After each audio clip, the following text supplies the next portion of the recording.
KBS 1라디오 뉴스레터 K.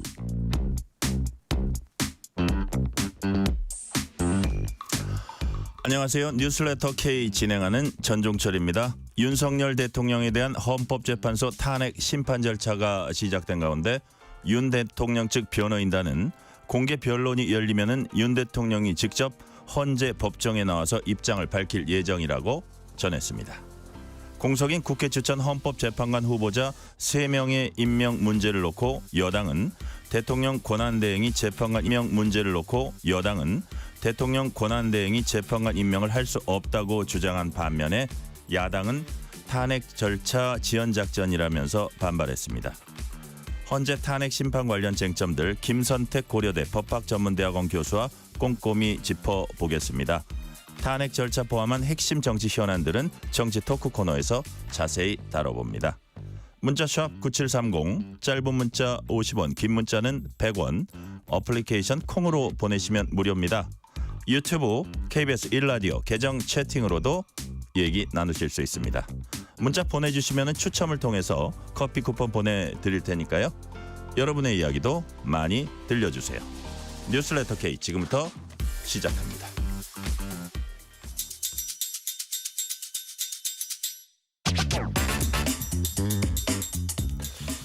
오늘 하루 가장 뜨거운 뉴스들만 골랐습니다. 뉴스레터 K 정치 토크. 송영훈 국민의힘 대변인, 신현영 전 민주당 의원 나오셨습니다. 어서 오세요. 반갑습니다. 네, 안녕하세요. 자, 윤석열 대통령 탄핵 심판과 형사사건 변론을 누가 맡을지 그동안 관심이 쏠렸었는데 김홍일 전 방송통신위원장이 변호인단 대표를 맡았습니다. 좀 이건 예상된 일이기는 하긴 했는데 신현영 의원님, 김홍일 전 위원장 그리고 윤 대통령 인연 또 회자가 되고 있어요. 어떤 그렇죠. 인연입니까 두 분은? 뭐 우선은 김홍일 그 전 방통위 위원장이 이렇게 네. 얘기했대요. 어쩌겠습니까? 저라도 도와야죠. 워낙에 지금의 비상계엄에 대한 변론을 한다는 게 법조인으로서도 부담이 네. 상당할 것이고 때로는 꺼려지는 부분이기 때문에 많은 사람들이 아마 여기까지 올 때는 뭔가 반려를 했을 가능성이 많다라는 생각이 들고요. 네. 김홍일 위원장은 그 윤석열 대통령과의 그런 인연이 있죠. 예전에 방통위원장 임명을 할 때도 윤 대통령이 이런 얘기를 했었어요. 설렁탕집에 나오는 석박지, 그러니까 깍두기 같은 거 보면은 김홍일 선배가 떠오른다.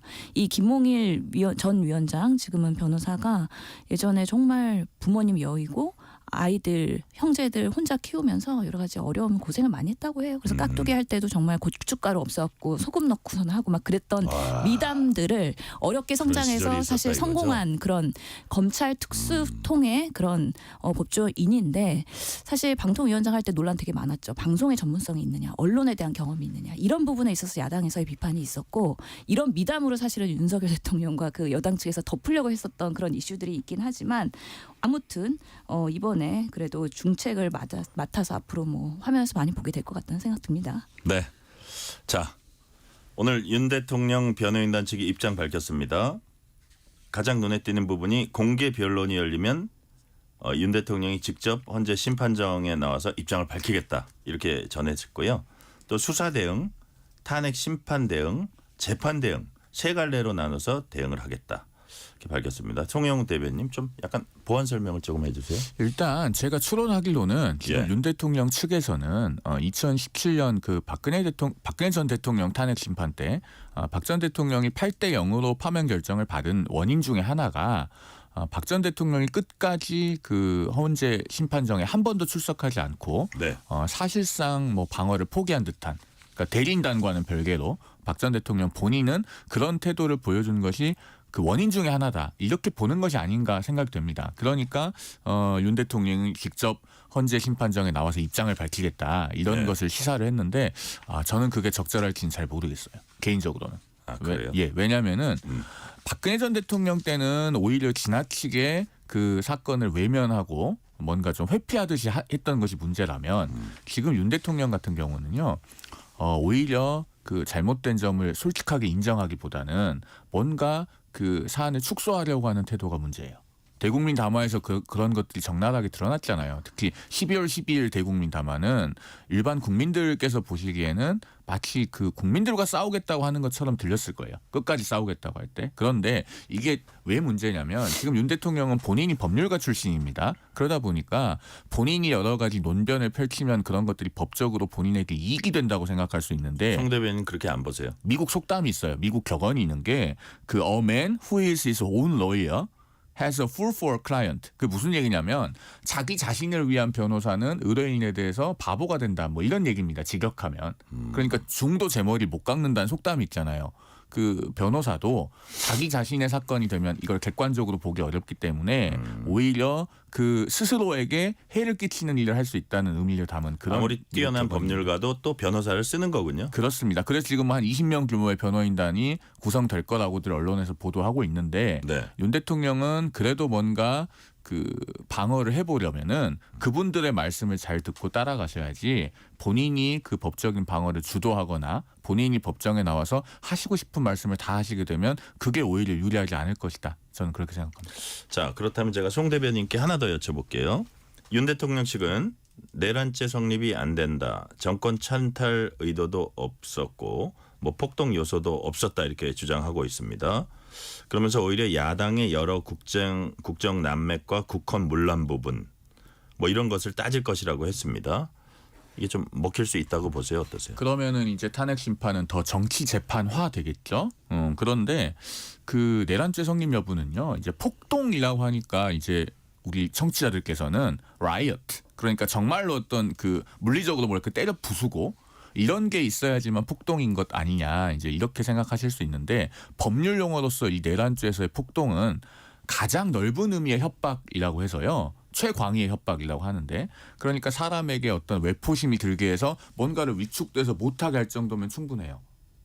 그거 폭동에 들어갑니까? 예, 그게 내란죄에서 말하는 폭동이에요. 그러니까 그 5.17 비상계엄 확대 사건 때 결국은 대법원 판례의 취지는 그겁니다. 비상계엄을 전국으로 확대하고 일정한 포고령을 내리면 못하게 되는 것들이 있잖아요. 그런 것들로 인해서 그 겁을 주는 효과가 있으면 그것만으로도 최광의의 협박에 해당할 수 있다는 거예요. 그래서 지금 윤 대통령의 논변은 사실 법적으로는 지금 좀 정확하지가 않아요.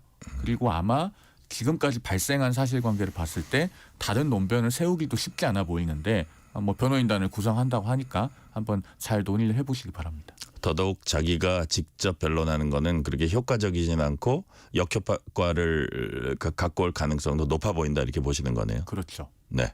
자, 그럼 이런 부분에 대해서 야당의 국정 난맥, 국헌 문란 부분 뭐 이런 부분도 따진다. 뭐 했는데 이런 전반의 흐름은 우리 신현영 의원님 어떻게 보세요? 저는 윤석열 대통령 아직도 환상의 세계에 빠져 있는 것 같아. 현실 인식에 대한 그런 직시를 못하고 있다라는 생각이 들고요. 이제는 본인이 직접 나서서 구구 유튜브를 찍으려고 하는 것 같다라는 안타까움이 있습니다. 오늘 김용현 전 국방장관이 감옥에서 입장문 낸 걸 보면은요. 명확하게 똑같은 얘기입니다. 내란죄 성립 안 된다. 그리고 조국 안보와 국민 안전 불가피한 비상계엄이었다. 그리고 이런 합법적인 절차를 이루어졌기 때문에 이런 부분에서도 위법한 사항이 없다.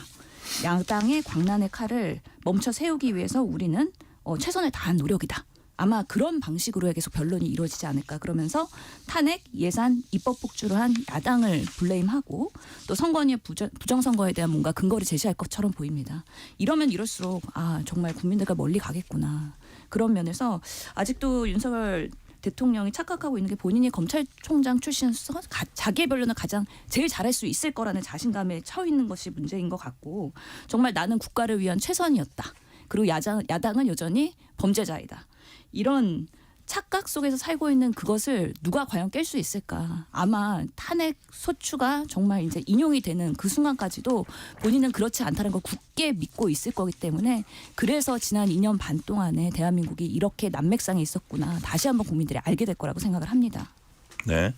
자, 윤 대통령 측은 18일 공조수사본부 출석. 이건 아니고 18일은 내일입니다. 21일 검찰 출석 여부도 지금으로서는 말씀드리기 어렵다. 이렇게 했습니다. 이런저런 출석 요구 받고 막 자기네들이 보기엔 중구난방으로 이렇게 막 받다 보니까 수사기관 조정도 필요하다고 본다고. 공조수사본부가 출범하긴 했지만 뭐 검찰한테도 오고 뭐 어떻게 보면 뭐 탄핵 심판도 받아야 되고 이제 복잡할 거예요.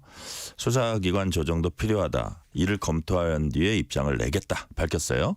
송영우 대변님, 아무래도 어떤 일정을 그냥 저쪽에서 요구한 대로 그대로 끌려가지는 않고 우리 쪽의 페이스, 여기서 우리 쪽이란 윤석열 대통령 측의 페이스로 좀 가보겠다 이런 그 보관인가요? 뭐 어떻게 보십니까 이런 거? 예상했던 반응이에요. 사실 오늘 아침에 그래요? 제가 한 방송에서 뭐라고 말씀드렸었냐면 예.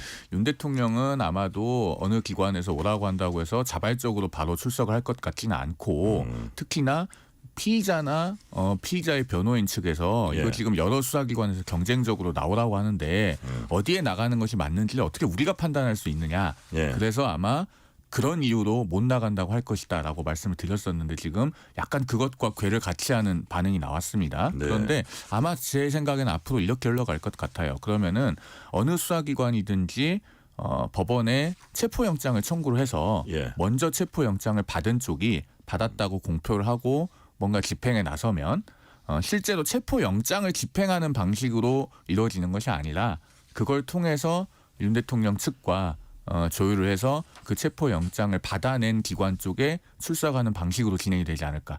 저는 그렇게 예상합니다. 왜냐하면은 네. 체포영장이라고 하는 것이 통상 유효기간이 있어서 예를 들면 뭐 한 일주일짜리를 준다든가 그러면은 그 사이에 조율하는 거 가능하거든요. 예, 그다음에 예.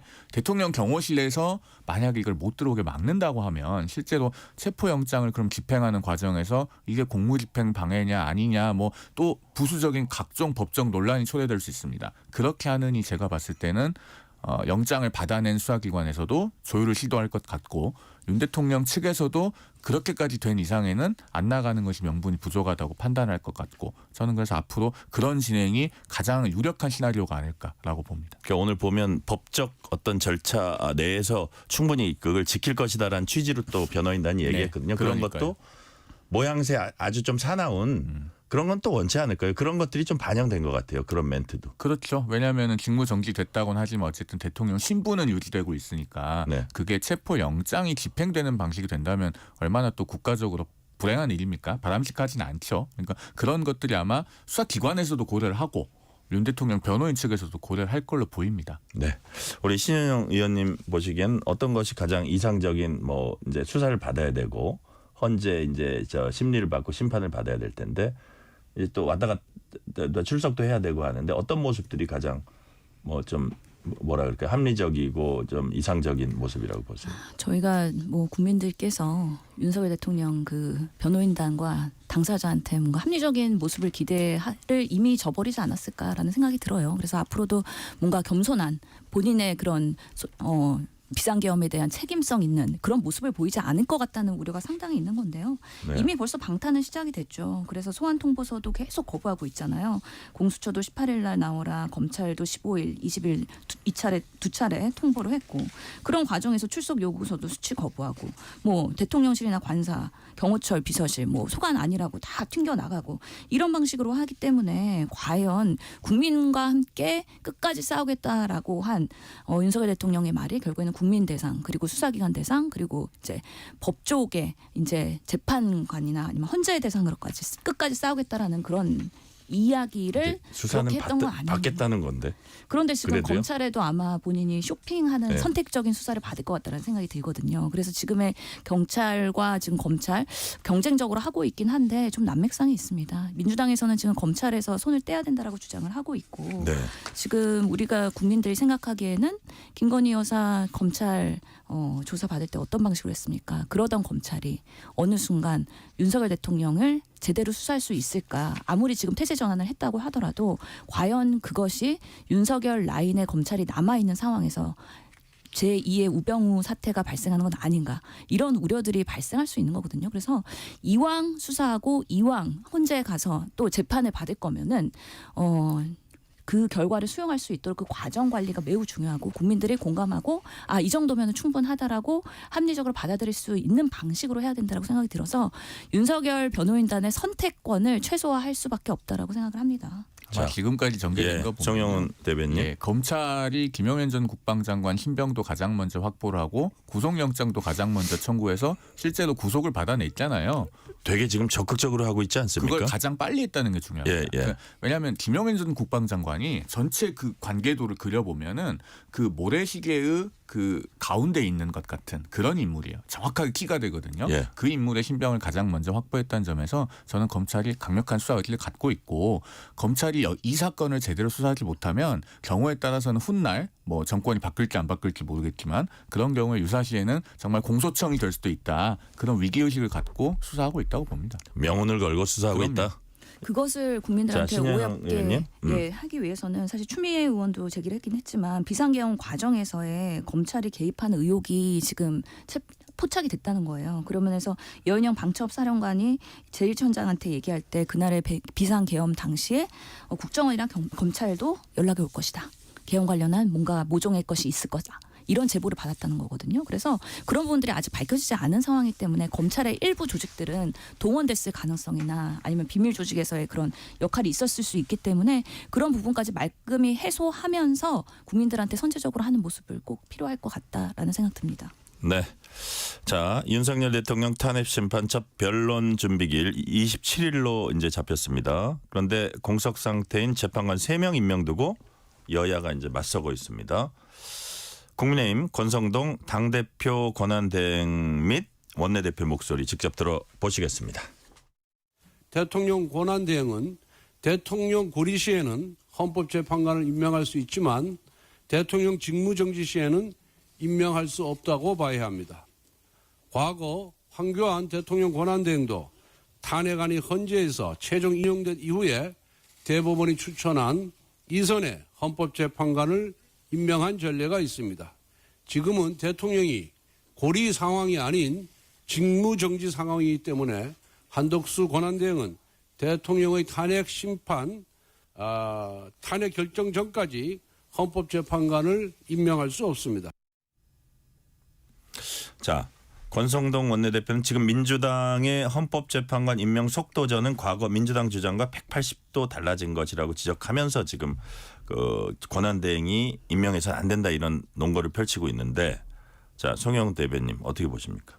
그 제가 이제 권성동 원내대표 당대표 권한대행의 이 말을 이해하기로는 사실은 지금 정국이 이미 그 조기 대선 국면에 초입에 접어들었다라고 하는 걸 보여준다고 그렇게 이해하고 있습니다. 왜냐하면은 이 발언의 목적이 사실 그 민주당이 과거와 지금 입장이 어떻게 달라졌는가라고 하는 것을 드러내주는 일종의 미러링의 성격이 있는 거거든요. 그러니까 지금 이제 또 민주당에서는 권성동 원내대표가 과거에 했던 발언을 찾아와서 반박하고 지금 그런 식으로 전개가 되고 있는 것 같은데, 그러면은 아마 지금 권성동 원내대표를 필두로 한 원내 지도부의 다음 빌드업은 이걸 거예요. 과거에 그 고건 국무총리가 노무현 대통령 탄핵소추 사건 때 그 권한대행을 하면서 제2호권 행사했잖아요. 예, 2건이나 했거든요. 그러면은 그때도 이렇게 했는데 양곡관리법을 비롯한 이른바 농업사법 그리고 뭐 국회증언감정법 개정안 이런 것들에 대해서 제2호권 왜 안 되냐.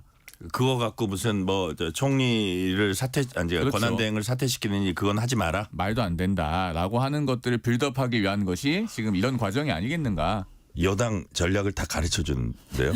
어쨌든 계속해 보세요. 네, 아니, 그러니까 그런 의미가 있는 거예요. 그러니까 지금 뭐 탄핵 심판이 최종적으로 결론을 내는 것은 헌재가 하는 것입니다만은 네. 인용이 되면 뭐 60일 안에 대선을 해야 되잖아요. 그러면 여야는 실질적으로는 조기 대선의 국면에 접어든 측면이 있습니다. 그 그러니까 두 가지가 연결된다. 서로 상대방의 이제 정당성을 공격하는 그런 지금 그 대결을 벌이고 있는 것이죠. 자, 제가 송영훈 대변인께 관련된 추가 질문 조금 이따 드리고, 왜냐하면 뒤에 이제 민주당 입장도 있으니까 이 발언이나 이 국민의힘 입장에 대해서 신현영 의원님은 어떻게 보세요? 뭐 이번에 저는 헌재 추천권은 추천할 거라고 봅니다. 왜냐하면 2017년에 권성동 의원과 2024년에 권성동 의원이 180도 바뀌었거든요.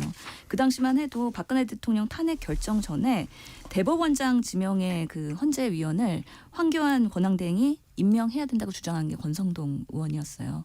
그 이유는 이게 대법원장 지명 그 추천권이기 때문에 형식적이다. 총리가 하는 거는 권한대행이 하는 거는 형식적인 것이다. 근데 그것도 지금의 상황과는 똑같은 거죠. 왜냐하면 국회 출전의 헌재 위원이기 때문에 형식적인 권한대행의 그런 임명이기 때문에 동일한 네. 주장이라면 사실은 이 부분에 있어서도 본인도 명분은 없을 거라고 생각이 듭니다. 그 민주당이 그때 헌재 소장 임명 반대했던 거는 박한철 헌재 소장인데요. 네. 대통령 추천권의 몫이었어요. 그래서 그때의 주장과 지금의 주장이 민주당이 다르지 않다라는 것을 말씀드리고 싶고요. 지금 헌재 후보자 3명 추천된 국민의힘의 몫인 조한창 후보자도 국회 추천의 헌재 임명 거부에 할 명분이 없다라고 서면으로 또 답변도 했어요. 지금 이제 인사청문회 해야 되거든요. 그런 입장이기 때문에 이왕이면 이 중요한 국가의 그런 대사를 결정하는 이 탄핵 소추안에 대한 심리는 결국은 헌재에서 9명이서 하는 게 더 국민적인 눈높이에 맞다라고 저는 생각합니다. 네. 반면에 민주당은 3명을 채워서 9인 체제 하에서 헌재 탄핵 심판이 이루어져야 한다 이렇게 거듭 강조했습니다. 박찬대 민주당 원내대표 발언 들어보시겠습니다. 권한 대행은 거리 시 임명할 수 있지만 직무 정지 시에는 할 수 없다고 주장했는데 터무니없는 주장입니다. 헌법 제111조에 따르면 대통령은 재판관 중 3인은 국회에서 선출하는 자를 3인은 대법원장이 지명하는 자를 임명한다고 되어 있습니다. 지금 공석 3인은 국회의 추천 몫입니다. 따라서 국회에서 3인을 추천하면 대통령은 임명 절차만 진행하는 것인데 대통령 직무 정지 시 권한 대행이 임명을 못한다는 것은 말장난에 불과합니다. 자, 박찬대 원내대표는 권한대행이 임명 못한다는 건 말장난에 불과하다. 지연작전이다. 자, 근데 이제 신영 의원님 보면은 여당도 그렇고 야당도 그렇고 그때그때 달라요. 그땐 이랬는데 지금은 이렇다. 계속 아전인수격 해석이 나오는데 그럼에도 불구하고 임명하는 게 맞다. 그렇죠. 지금으로서는 6명으로 판단을 한다는 것이 한 명 한 명에 대한 그 부담과 리스크가 상당히 크다라고 생각이 들거든요. 6명 이상이 찬성을 해야 되기 때문에 한 명이라도 혹시나 다른 판단을 달리하게 된다면 국가의 운명이 뒤집혀질 수 있는 상당한 부담감이 있기 때문에 원칙대로 하는 게 맞고 사실 한덕수 권한대행께서 그런 부분에 있어서는 합리적으로 판단을 할 거라고 생각을 합니다. 네. 굳이 임명을 안 하면서 발생할 수 있는 논란과 갈등 리스크를 한덕수 권한대행 이 가져가면서 온몸을 안고서는 그렇게 버틸 이유는 없다고 생각이 들거든요. 자, 송영 대변인 본래 이제 예정대로 이게 시행이 됐다면 4시 반부터 이제 권성동 박찬대 우원식 국회의장 주재로 국회의장실에서 이제 회동을 지금 하고 있어야 하는데 자, 그렇다면 좀 지금 상황에서 입장을 좁힐 것 같아요? 못 좁힐 것 같아요? 아까 제가 여기 오면서 네. 그 라이브 중계가 있어서 좀 들었거든요. 아, 오면서. 그래요? 박찬대 원내대표 모두 발언. 그다음에 저 또 국회의장실에서 예, 그 권성동 원내대표 모두 발언까지 전혀 다른 얘기하죠. 듣고 왔는데 예. 뭐 모두 발언의 분위기는 별로 좋지는 않더라고요. 그러니까 왜냐하면 이제 상견례 성격의 자리인데 예. 박찬대 원내대표가 사실은 정치 현안으로 들어가서 권성동 원내대표를 상당히 좀 공박하는 발언을 했고 그랬더니 또 권성동 원내대표는 그 박찬대 원내대표에게 회동을 제안했다가 거절당한 것부터 시작해서 지금 현재 야당이 권성동 원내대표를 파트너로 인정을 못하겠다라고 하는 듯한 태도가 얼마나 잘못된 것인지 그걸 또 그 자세하게 설명을 하시더라고요. 그래서 그런 내용을 봤을 때 제가 봤을 때는요. 지금 시점에서는 국정의 안정이 가장 중요하잖아요. 그 이재명 대표도 무슨 국정협의체를 만들자고 할 정도로 네. 그 제안이 타당한지와는 별개로 국정 안정이 중요하다는 건 민주당에서도 강조를 하고 있어요. 그러면 그럴 때일수록 여야가 더 대화해야 되고 머리를 맞대야 되거든요. 그러면은 적어도 권성동 원내대표를 뭐 협상 파트너로 인정을 못하겠다 이렇게 했던 부분은 민주당에서 깔끔하게 사과하는 것이 좋다고 봅니다. 그래야지 그 다음 단계로 또 나아갈 수 있겠죠. 넘어간다. 자, 우리 신현영 의원님, 우리 송영훈 대변인 이 말씀에 대해서 어떻게 보세요? 저는 그래도 우리 국회가 정치를 해야 된다고 보거든요. 근데 너무 정치가 실종되면서 작금의 상황까지 왔다고 생각하기 때문에 계속 상대가 아무리 미워도 공감할 수 없어도 그래도 계속 한 번이라도 얼굴 더 보고 한 번이라도 이야기하면서 뭔가 합의점을 만들어가는 게 우리의 정치인데 지금은 양극단에 있는 지지자들을 위한 정치를 하고 있는 것 같다는 생각에서 매우 안타깝고요. 특히 권선동 의원 오늘 문자가 어떻게 돌았는데 네. 결국에는 많은 그 당내 의원님들이나 지지자들이 너무 지금 예민한 상태신 거죠. 당이 망가질 수도 있고 아니면 정말 보수가 이렇게 정권을 빼앗길 수도 있는 상황이기 때문에 건 바이 건으로 권성동 아마 원내대표가 분들과 압박을 많이 받을 겁니다. 그래서 본인이 지금 이 직을 유지하면서도 안정적으로 당을 유지하기 위해서는 강력하게 민주당과의 대척점을 가져갈 수밖에 없다라는 판단을 하면서 건 바이 건으로 이렇게 갈등이 되고 부딪힐 수밖에 없을 텐데 그럼에도 불구하고 지금의 상황은 그래도 보수가 내세운 윤석열 대통령이 이렇게 나라를 가라앉혀 놨으니 그걸 수습하기 위해서 여야가 같이 머리 맞대야 된다라는 면에서 오늘 그래도 우원식 의장이 이렇게 모이게 했고 아무리 상견례라고 하더라도 처음엔 좀 부드럽게 갔으면 좋겠다는 생각 들고 사실은 이재명 대표가 한동훈 대표한테 만나자고 연락했을 때 그때 기억나세요? 한동훈 대표가 윤석열 대통령과 그 회담인지 면담인지를 하러 가기 직전에 곧 만납시다 하고선 답변하고서는 대통령실 갔었잖아요. 그리고서 불발됐잖아요. 그만큼 민주당은 그래도 국민의힘과 소통하고 뭔가 협의를 하려는 의지를 보일 때 권성동 원내대표도 지금 리더십이 계속 바뀌는 기간이지만 이제 뭔가 성과를 낼 수 있는 부분은 지금 이 암흑한 시기에 국민들을 위해서 내야 되지 않을까라는 생각이 듭니다. 자, 국민의힘은 헌법재판관 인사청문회에 이제 참여하지 않기로 했고 민주당은 23일, 24일 청문회는 예정대로 진행하겠다. 이 부분도 이제 아마 들어가면 그 얘기도 할 텐데 이게 결국은 송영훈 대변인 아까 헌법재판관 뭐 뽑냐 안 뽑냐 하고 결국은 직결되는 문제네요. 이것도. 그렇죠. 논리적으로는 연관성이 있는 문제이기 때문에 지금 권성동 원내대표가 오늘 아침에 원내대책회의에서 발언을 한 게 있어서 입장의 어떤 수정이나 선회가 쉽게 가능할까라는 생각은 드는데 네. 아까도 아까도 제가 말씀드렸듯이 이 문제는 결국은 논리적으로 계속 연장을 해보면은 제1요구권하고도 밀접하게 다 있거든요. 그리고 지금 그 농업사법 그리고 국회 증언감정법 이런 것들은 상당히 크고 중요한 법안들입니다. 네. 특히나 그 양곡관리법 같은 경우는 원래도 합리적인 이유를 갖고 제2요구를 한번 했었던 거예요. 그래서 국회에 돌아와서 부결 폐기됐지 않았습니까? 그런데 뭐 민주당이 거의 똑같은 법안을 다시 발의해서 지금 그 정부로 보내놓은 상태인데 이렇게 혼란스러운 틈을 타서 이 법안이 그냥 제정이 되면은 그건 두고두고 국가 재정에 악영향을 미칩니다. 그리고 더 중요한 거는 악영향이 어느 정도까지일지가 정확하게 예측이 안 돼요. 우리 농가가 그럼 앞으로 다 쌀만 재배하면 어떻게 되겠습니까? 그래서 이런 부분은 적극적으로 권한을 행사해야 되고 그런 부분에 대한 어떤 논리적 뒷받침을 하기 위한 빌드업이 당에 있을 거라고 저는 생각합니다. 네. 이번 질문은 신현영 의원께 드릴게요. 헌재 탄핵심리 주심 재판관으로 윤 대통령이 지명했던 정영식 재판관이 배당됐습니다. 박선영 진실화해위원장 계엄 사태 직후에 이제 지명이 됐던 진실화해위원장이 처형입니다. 근데 뭐 이거는 그렇다고 치고 여기에 대해서 이제 민주당이 우려를 표하고 이제 그 정영식 재판관의 주심 재판관 배정에 대해서. 근데 그 문영배 헌재소장 권한 대행이죠. 문재인 대통령이 임명을 했었나요?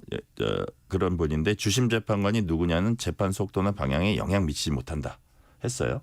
그런데 이 문영배 권한대행의 어떤 말로 보면 별로 그렇게 우려할 게 아니다라고 하는 것 같은데 어떻게 보세요?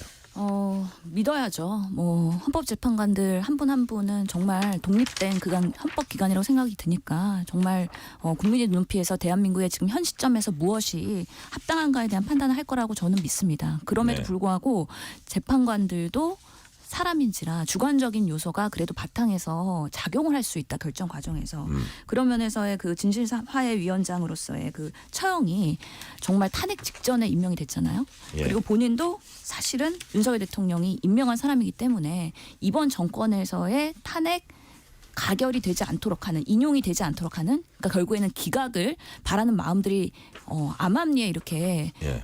느껴질 수 있을 거라는 생각이 듭니다. 그럼에도 불구하고 뭐 대부분의 헌법 재판관들은 보수 성향이라고 하더라고요. 이게 뭐 진보 성향이냐 보수 성향이냐 나누는 것 자체가 언론에서 구분하는 기준이지 기본적으로 법 질서와 안정적인 국정 운영을 위해서 올바른 판단을 할 거라고 저는 믿고 싶고요. 그러면 주심의 역할이 무엇일 것이냐 근데 판결에 대한 초안도 작성할 수 있는 사람이기 때문에 그런 데 있어서의 방향성을 어떻게 가져갈 거냐라고 했을 때는 큰 의미가 있을 수도 있다. 네. 그래서 왜 주심이 처음부터 누군지에 대해서 헌재가 밝히지 않다가 취재를 통해서 드러나지 않았습니까?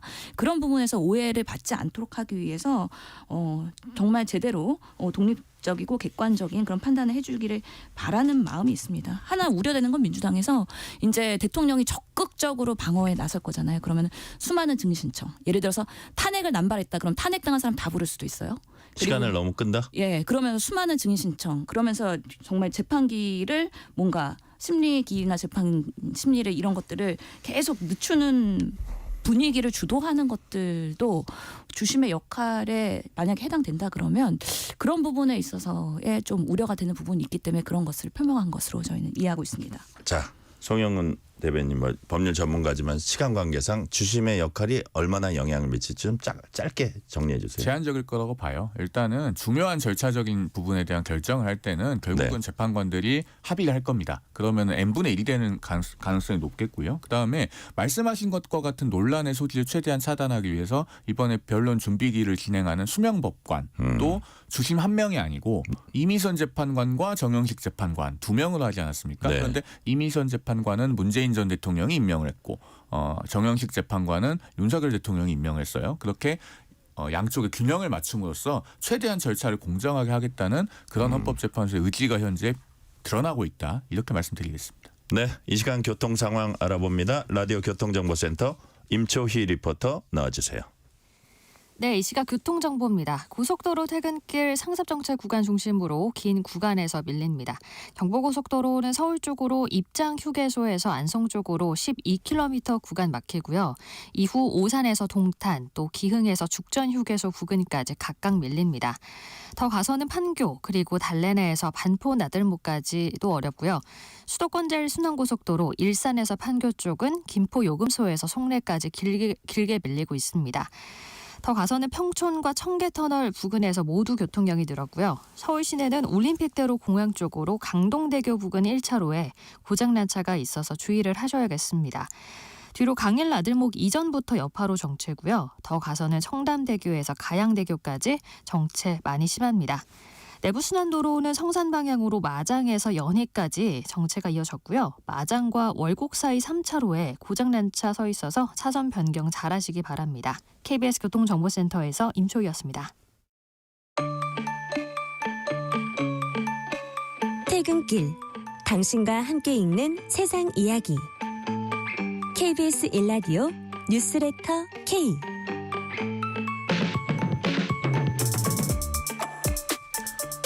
자, 정부가 이르면 모레 임시 국무회의 소집해서 야당 단독으로 국회 통과한 6개 쟁점 법안 양곡관리법 포함입니다. 제2요구권 행사할지 결정하기로 했습니다. 지금 이 상황에서 민주당은 한덕수 권한대행에게 제2요구권 행사하지 말라. 여당은 제2요구권 행사해라. 민주당은 행사하면 탄핵 소추하겠다. 자, 압박하고 있습니다. 받는 사람은 압박 강도가 클 것 같은데 이 상황은 지금 어떻게 보십니까? 우선은 한덕수 권한대행에게 당신은 대통령이 아니라 권한대행이다. 그렇기 때문에 윤석열의 아바타 같은 역할은 하지 말아라는 거를 강하게 주문한 것이죠. 그래서 아무래도 권한대행이기 때문에 관리형으로 안정적으로 국정을 운영해달라는 최소한의 개입만을 주문하는 것이고요.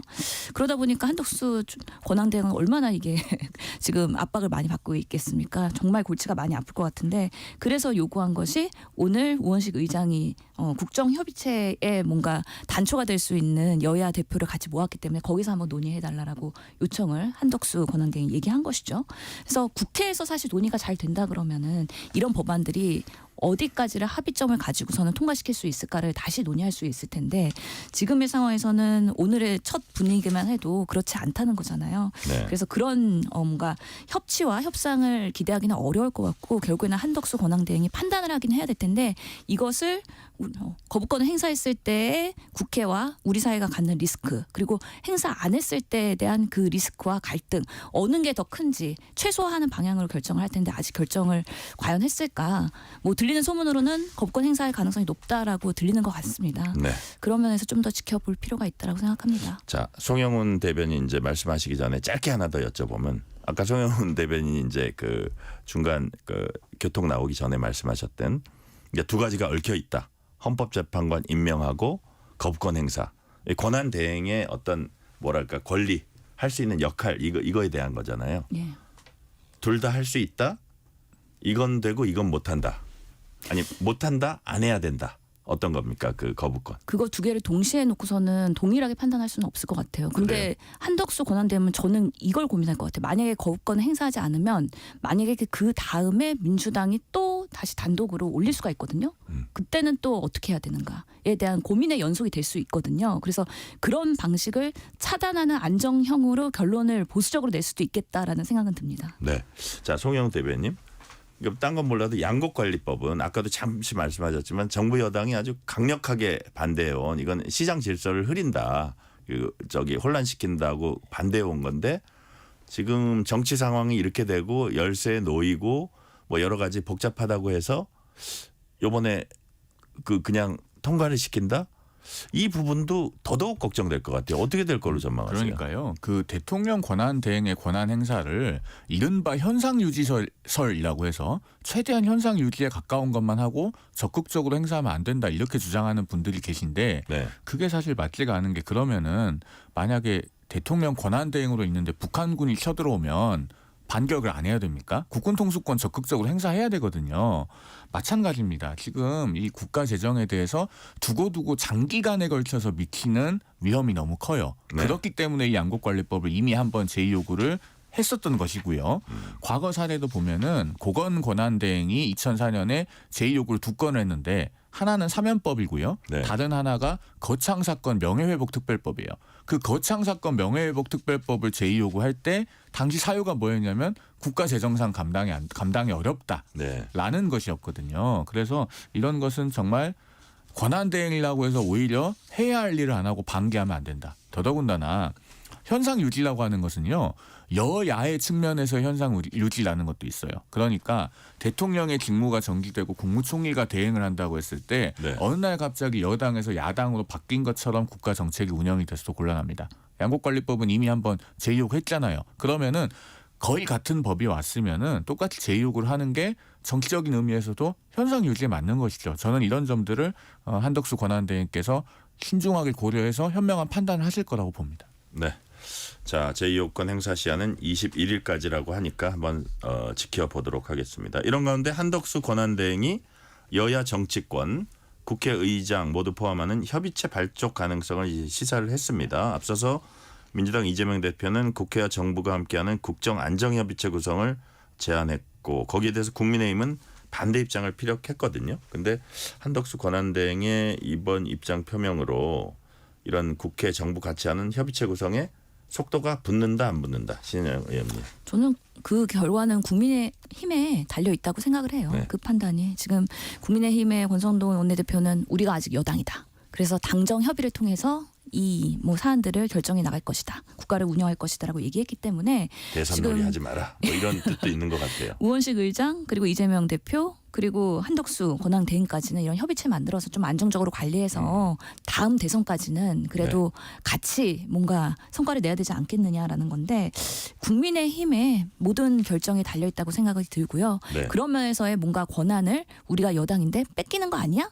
이런 포비아가 분명히 있기 때문에 그 부분을 어떻게 내부에서 잘 소통하고 결정을 하냐가 중요한데 작금의 비상개헌부터 지금까지의 국민의힘과 의원총회와 논의 과정들을 봤을 때 상당히 국민을 위한 정치를 하고 있지 않고 당의 존속과 나의 배지 유지를 위한 그런 결정과 뭔가 주장을 하고 있는 그런 어떻게 보면 한심한 때로는 되게 걱정이 되는 우려스러운 그런 모습이기 때문에 이번에도 과연 뭔가 협의체 구성에 긍정적으로 하는 사람이 오히려 뭔가 비주류가 되고 아니면 쫓겨나거나 아니면 정말 왕따를 당하지 않을까 하는 생각이 들기도 합니다. 자, 국민을 위한 정치를 안 하고 나의 배지를 위한 정치를 한다. 근데 논리적으로는 국민을 위한 정치를 해야지 배지도 유지되는 거 아닙니까? 그래야 송영우 되는데요. 대변인. 그래야 예. 되는데요. 그 어쨌든 괴리가 생기는 경우도 좀 있나 보죠.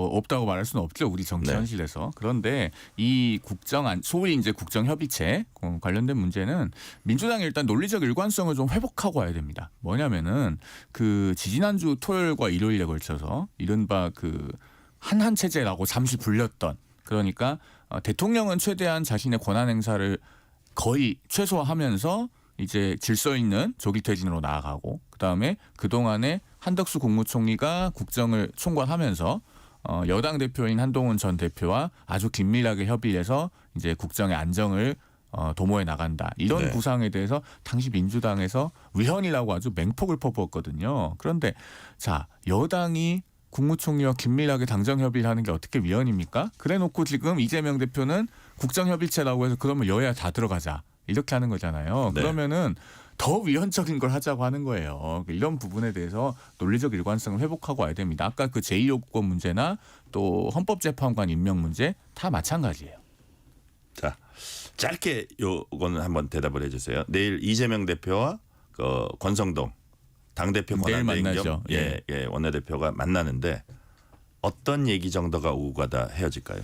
민주당에서 애써 이 그 자리 자체를 예. 좀 의미를 축소하려고 하는 것 같아서 좀 안타깝습니다. 왜냐하면 민주당에서 뭐 말은 정치의 복원 또 여야의 협치 이런 걸 이제 탄핵 이후로 갑자기 들고 나오기 시작했는데 정작 어제 내일 있을 이 자리에 대해서는 어제 보니까 그 국민의힘 쪽에서는 뭐 회동 혹은 뭐 회담 네. 이렇게 부르려고 하니까 민주당에서는 그런 거 아니다. 예방? 인사 오는 예방 내지는 뭐 인사 오는 정도다라고 해서 결국 뭐 상견례 성격으로 정리가 된 것 같은데 사실 그래서는 안 되지 않겠습니까? 이재명 대표는 정말로 나라의 안정이 중요하고 민생이 중요하고 그리고 뭔가 국민들로부터 권력을 위임받아 보겠다라는 분이라면 지금 시점에 그런 걸 따지면 안 돼요. 얼마나 소화적으로 보입니까? 지금은 기왕 온 김에 1시간이고 2시간이고 좀 두 분 얘기를 많이 하셨으면 좋겠어요. 그런데 제가 봤을 때는 지금 어제 민주당의 태도 그리고 오늘 박찬대 원내대표가 그 아까 모두 발언하는 내용을 봤을 때는 내일도 한 15분 이상 넘기기 어렵지 않을까 그런 생각이 듭니다. 지금 권성동 원내대표 겸 당대표 권한대행을 인정하지 않는다면 누구하고 얘기해야 됩니까? 민주당은? 인정해야죠. 인정해야 되는데 참 민주당도 지칠 만큼 지친 게 지난 2년 반 동안 12명의 지도자 상견례를 했던 거 아니에요. 네. 계속 바뀌는 국민의힘의 그런 리더십에 대해서 뭐 처음 만나갖고 뭔가 나오지 않더라라는 그런 나쁜 경험들이 축적된 거 아니냐라고 생각이 들고 또 조만간 비대위원장 또 선임하는 거 아닙니까? 또 리더십이 바뀔 텐데 그러면 그때 또 논의해야 되는 부분들이 있기 때문에 하나하나씩 뭐 첫 술에 배 부르겠습니까? 그런 네. 방식으로 미팅하겠습니다. 잠깐만요. 여기서. 네네. 성영 대변인. 저희는 그래서 그 예방을 하러 갈 때마다 똑같은 분이 계셔서 한쪽은 너무 많이 바뀌고 한쪽은 일극체제여서 계속 똑같은 분이 있고 기분이 나쁘세요? 아니 그래서? 그 중간 그건 어딘가에 아니에요. 정답이 있을 것 같다라는 네. 말을 좀 지나가는 말씀으로 드리고 싶었습니다. 알겠습니다. 뉴스레터 K 정치 토크 송영훈 국민의힘 대변인 신현영 전 민주당 의원과 얘기 나누고 있습니다. 자, 그다음엔 국민의힘 내부를 좀 들여다볼게요. 국민의힘 비상대책위원장이 누가 될지 관심 모아지고 있습니다. 자, 비공개 중진회의에선 당내 인사를 위원장으로 한 비대위 조속히 구성하자 의견이 모아졌다는 얘기가 지금 나오고 있는데 지금 뭐 권영세, 나경원, 김기현, 주호영 뭐 국회부의장 등등 거론되고 있습니다. 자, 송영 대변인 실제로 원내 인사로 가기로 된 것 같아요. 뭐 그런 움직임이 있다고는 들었는데 네. 지금 확정된 것이 아니어서 제가 정확하게 뭐라고 말씀드리기는 어렵습니다. 이 자리에서. 다만 네. 당내 인사로 갈 것은 같아요. 그것은 사뭇 좀 그 분명해 보이고 지금 네. 시점에서 뭔가 외부 인사를 영입해서 비대위원장으로 모시는 것은 좀 리스크도 크죠. 왜냐하면 이 비대위가 언제까지 갈지도 고려를 해봐야 되는 것이 경우에 따라서는 대선 경선을 관리해야 될 수도 있습니다. 그런데 이제 외부에서 오신 분이라면 얼마나 또 정치를 잘 이해하고 있을 것인가, 또 그런 부분에 어떤 객관성이나 중립성을 확보할 수 있을 것인가, 이런 부분에 대해서 좀 불확실성이 커요. 네. 아주 잘하실 수도 있지만 반대로 그렇지 않을 수도 있기 때문에 그래서 좀 당내 인사로 가려고 하는 분위기인 것 같고, 그런데 정말 이 비대위원장 문제는 또 여러 가지 생각을 다르게 갖고 계시는 그 당내 그 의원들이 존재하기 때문에 이 부분에 대해서는 최종 확정될 때까지는 조금 지켜보는 것이 좋겠다. 이 정도 말씀드립니다. 자, 신현영 의원님 보시기에 자, 남의 당이지만 여당의 어떤 비대위원장이 지금 필요하다고 보세요? 우선은 친윤이었던 분이 하기에는 부담이 있을 겁니다. 당에서. 권성동 원내대표도 뭐 친윤이냐 아니냐 말이 많긴 하지만 만약에 친윤 일색으로 됐을 말이 때 많은 게 아니라 친윤 아니에요?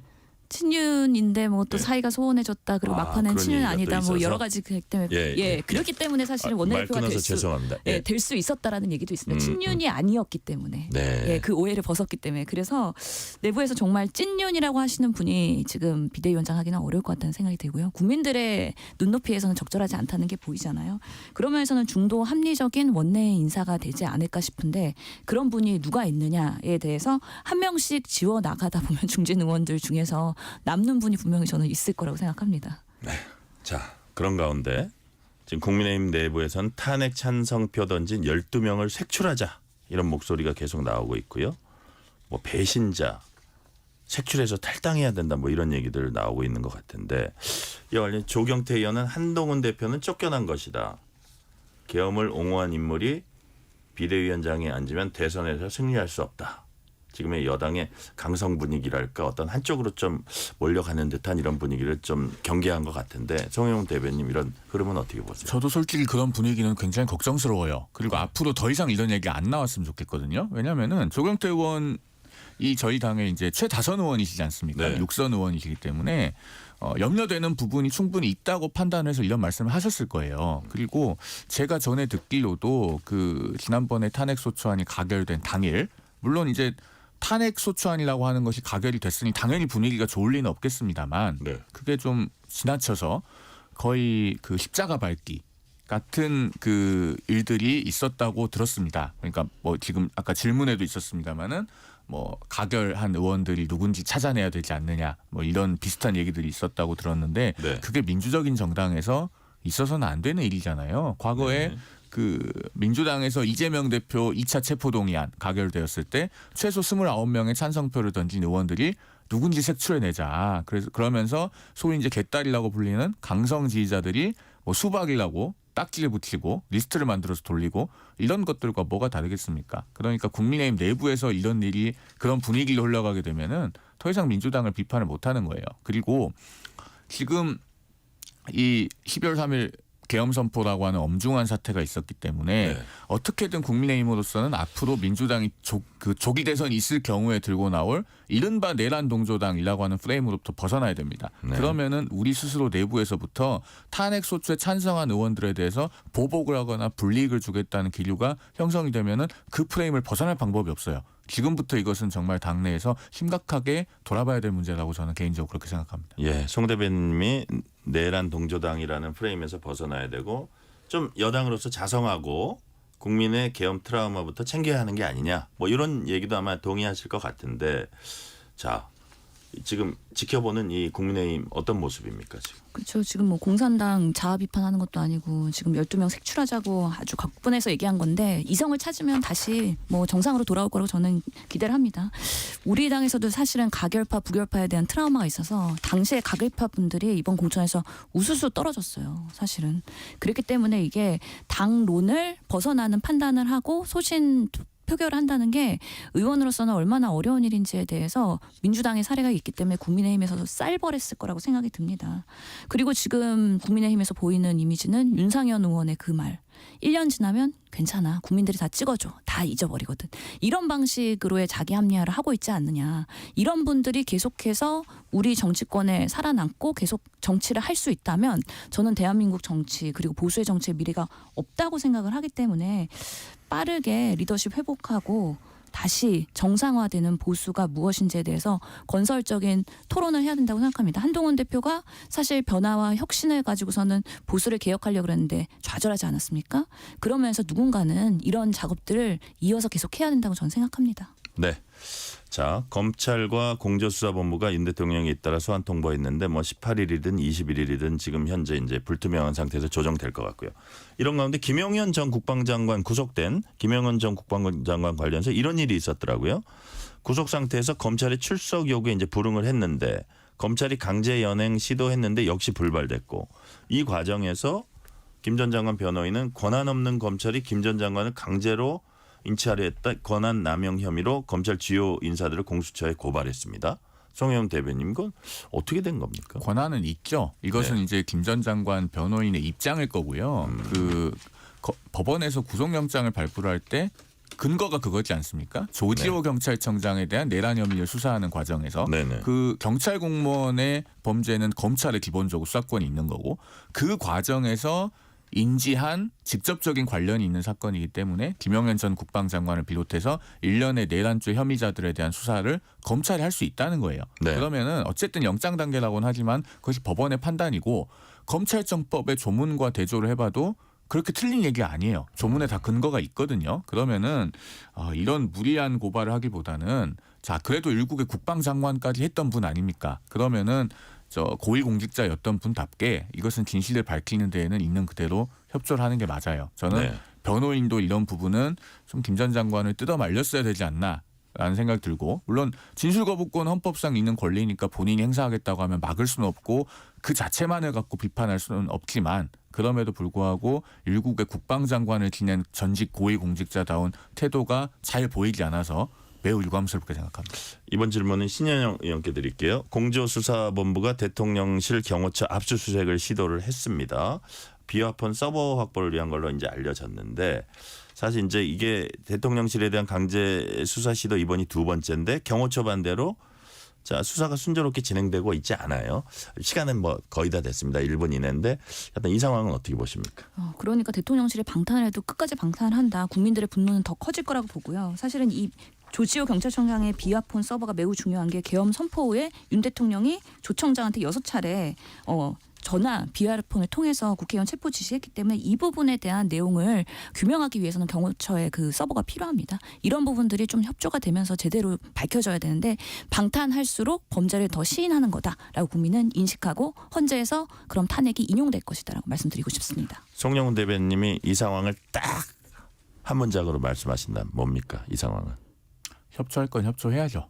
저는 그 이상의 긴 말이 필요하지 않다고 생각합니다. 이건 왜냐면요, 그 국헌과 관련된 문제 아니겠습니까? 이거는 정확하게 밝혀야 됩니다. 네. 협조할 건 협조해야 된다는 말씀까지 오늘 듣겠습니다. 송영훈 국민의힘 대변인, 신현영 전 민주당 의원이었습니다. 말씀 감사합니다. 감사합니다. 고맙습니다. 뉴스레터 K 1부 순서 마치고 2부가 이어집니다.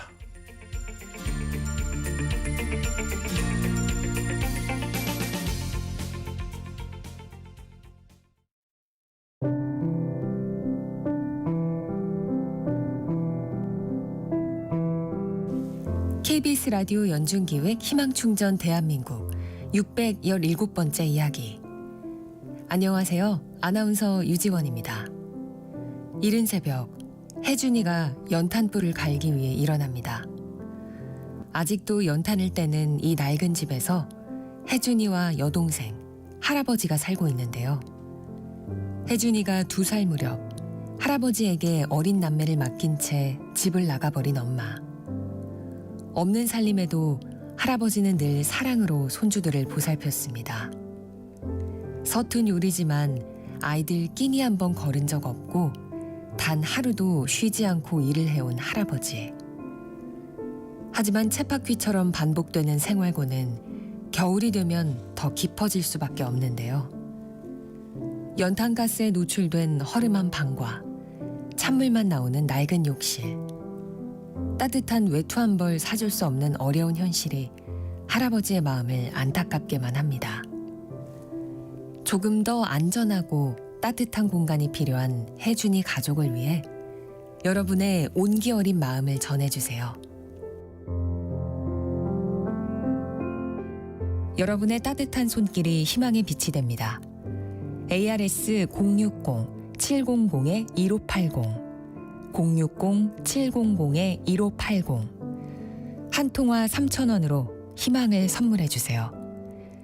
KBS 라디오 연중기획 희망충전 대한민국은 초록우산 어린이재단, 인탑스 주식회사, 그리고 청취자 여러분과 함께합니다. ARS 060-700-1580 한 통화 3,000원입니다.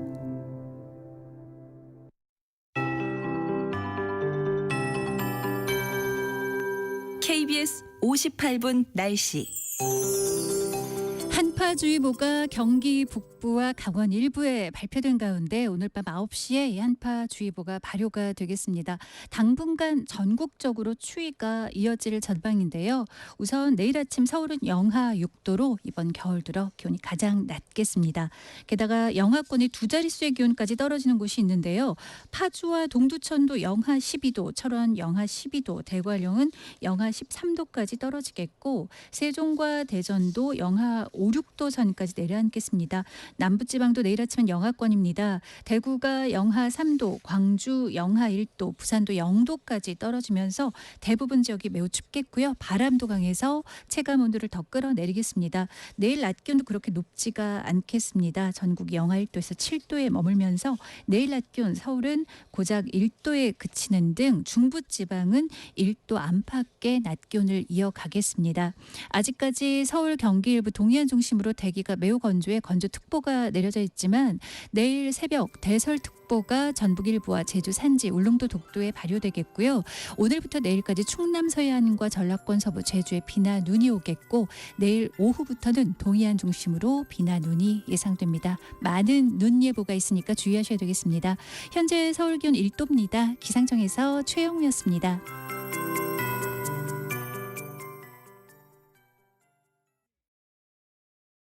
정성을 다하는 국민의 방송 KBS가 6시를 알려드립니다. AM 711kHz, FM 97.3MHz, KBS 1라디오입니다. HLKA.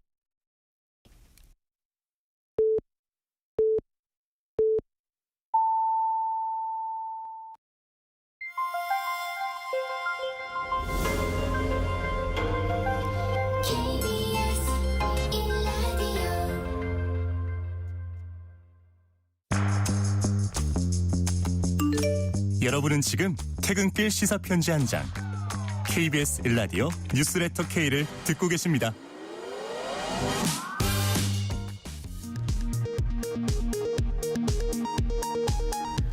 이 시각 라디오 정보센터 뉴스입니다. 정부가 이르면 모레 임시 국무회의를 소집해 야당 단독으로 국회를 통과한 6개 쟁점 법안에 제2요구권을 행사할지 결정하기로 했습니다. 지난 12일 국회를 통과한 내란 특검법과 김건희 여사 특검법도 오늘 정부로 이송됐습니다. 한덕수 대통령 권한대행은 15일 이내 내년 1월 1일까지 이들 특검법의 공포 또는 제2요구를 결정해야 하는데 이번 쟁점 법안 처리 결과가 특검법 관련 논의에도 영향을 줄 거로 보입니다. 헌법재판소가 윤석열 대통령 탄핵 사건 심리에 속도를 내는 가운데 헌법재판관 임명을 두고 국민의힘 권성동 당대표 권한대행 겸 원내대표가 탄핵 전 임명 불가를 주장하고 나섰습니다. 민주당은 윤 대통령을 구하기 위한 고의적인 지연 전략이라고 반발했습니다. 이창용 한국은행 총재는 오늘 외환위기 걱정은 과도하다고 밝혔습니다. 최상목 경제부총리 겸 기획재정부 장관 또한 우리나라 외화 보유액이 세계 9위 수준이고 우리나라가 채권국이기 때문에 외환시장 대응에 충분하다는 것이 세계통화기금 등 국제기구의 평가라고 말했습니다. KBS와 EBS에 재원이 되는 TV 수신료를 통합 징수해야 한다고 명시한 방송법 개정안이 국회 법제사법위원회를 통과했습니다. 또 이동통신 단말장치 유통구조 개선에 관한 법률, 즉 단통법 폐지안도 법사위를 통과했습니다. 내년 2월부터 소상공인 신용카드 수수료가 연간 최소 4만 5천 원에서 최대 25만 3천 원까지 줄어듭니다. 수수료 인하 대상은 연매출이 30억 원 이하인 영세 중소 가맹점입니다. 지금까지 라디오 정보센터 뉴스 편유희였습니다.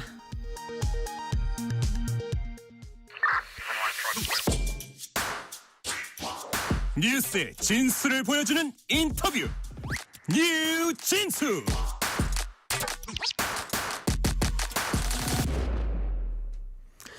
윤석열 대통령 탄핵 심판 절차는 앞으로 열흘 후인 27일 헌법재판소에서 시작됩니다. 어떤 판단이 내려질지 또 언제 내려질지 관심이 쏠리고 있습니다. 그런 가운데 재판관 구성 문제 등 심판 절차를 둘러싼 여러 법적 논쟁이 불거지고 있습니다. 김선택 고려대 법학전문대학원 교수님과 함께 자세히 짚어봅니다. 김선택 교수님 어서 오세요. 네, 안녕하세요.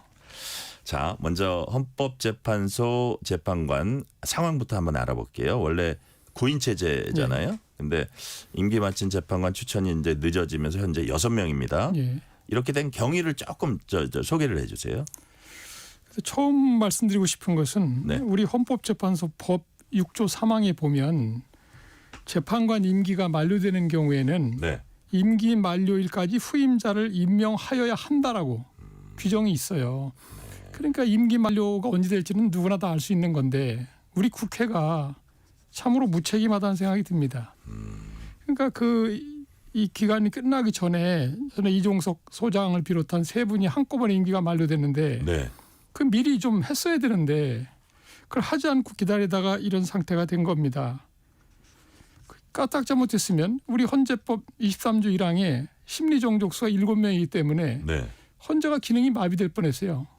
다행히 그 이준숙 방통위원장 탄핵 사건이 생겼고 거기서 이준숙 방통위원장이 6명이 되면 자기가 직무정지 상태로 언제까지 갈지 모르니까 헌재법 23조 1항 심리정족수 규정에 효력정지 가처분 신청을 한 거고 그러니까 헌재는 3분이 나가기 전에 9명일 때 네. 그 효력정지 가처분을 인용해서 그 해당 조항 효력을 정지시켜 버렸어요. 네, 네. 다행히 현재 6명으로도 일단 심리를 할 수 있는 상태가 돼 있는 겁니다. 현재는 그렇습니다. 자, 일단 경위 설명해 주셨고요. 그 약간 이준숙 방통위원장 가처분 신청 관련해서는 제가 조금 이따 다시 좀 더 자세히 여쭤볼게요.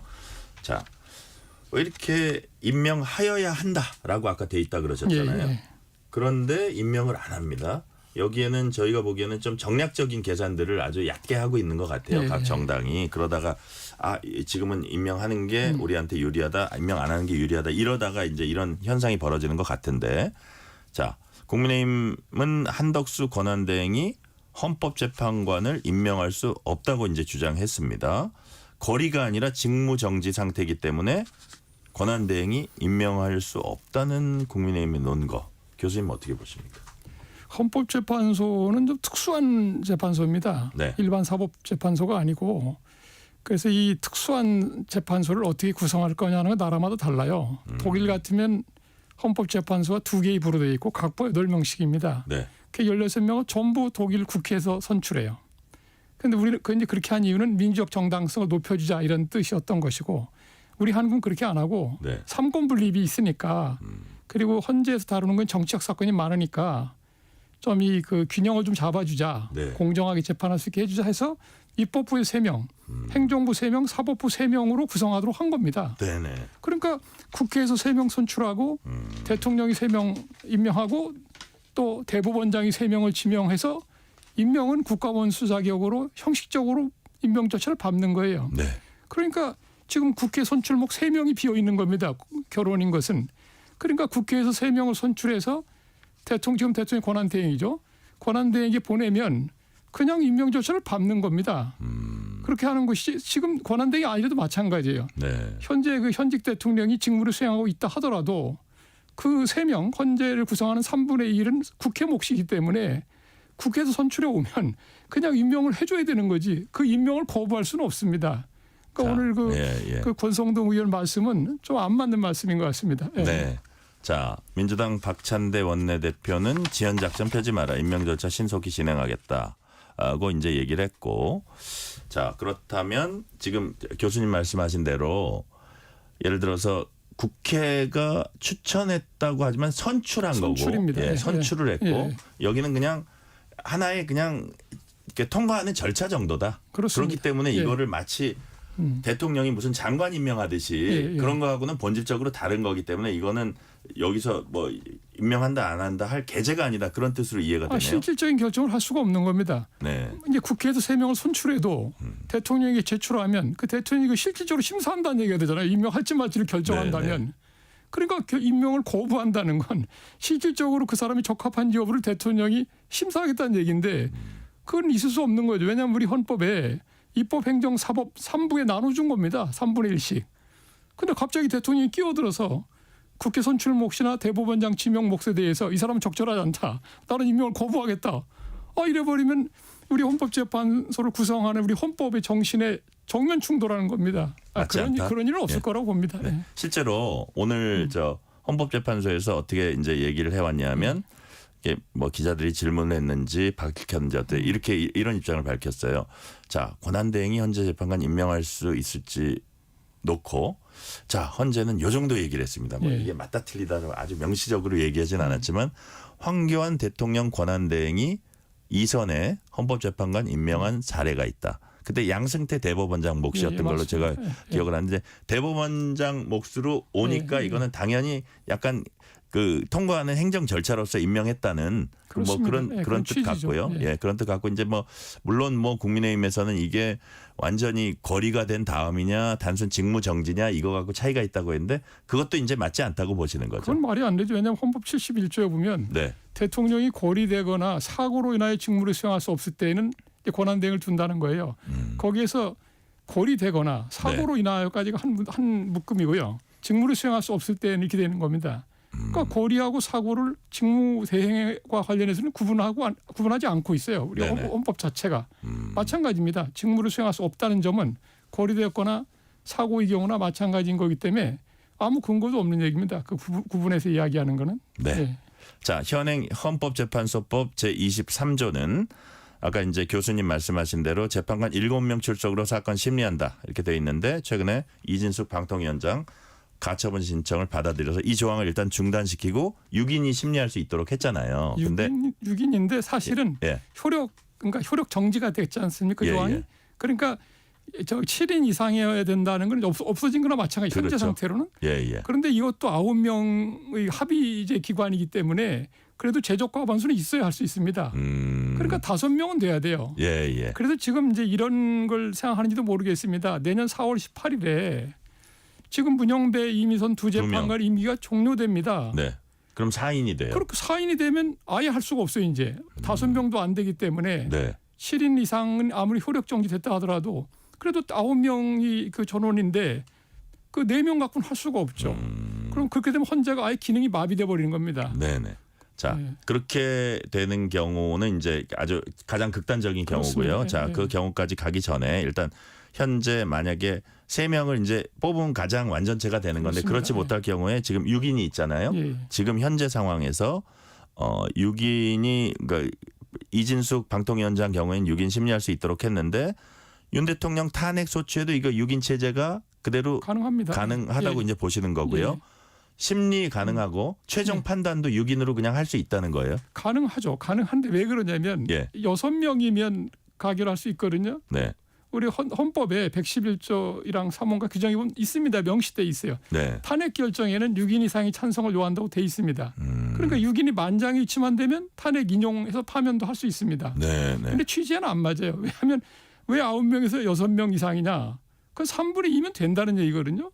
그런데 6명은 전부 다 해야 되는 얘기가 되니까 만약에 한 명이 반대하면 그렇습니다. 그러니까 9명 중에 3명이 반대해도 탄핵 인용이 된다는 얘기인데 원래 취지는 근데 6명만 남아있으면 만장일치가 돼야 되니까 훨씬 더 어려워지는 거죠. 야, 그렇죠. 결정이 굉장히 가중되는 겁니다.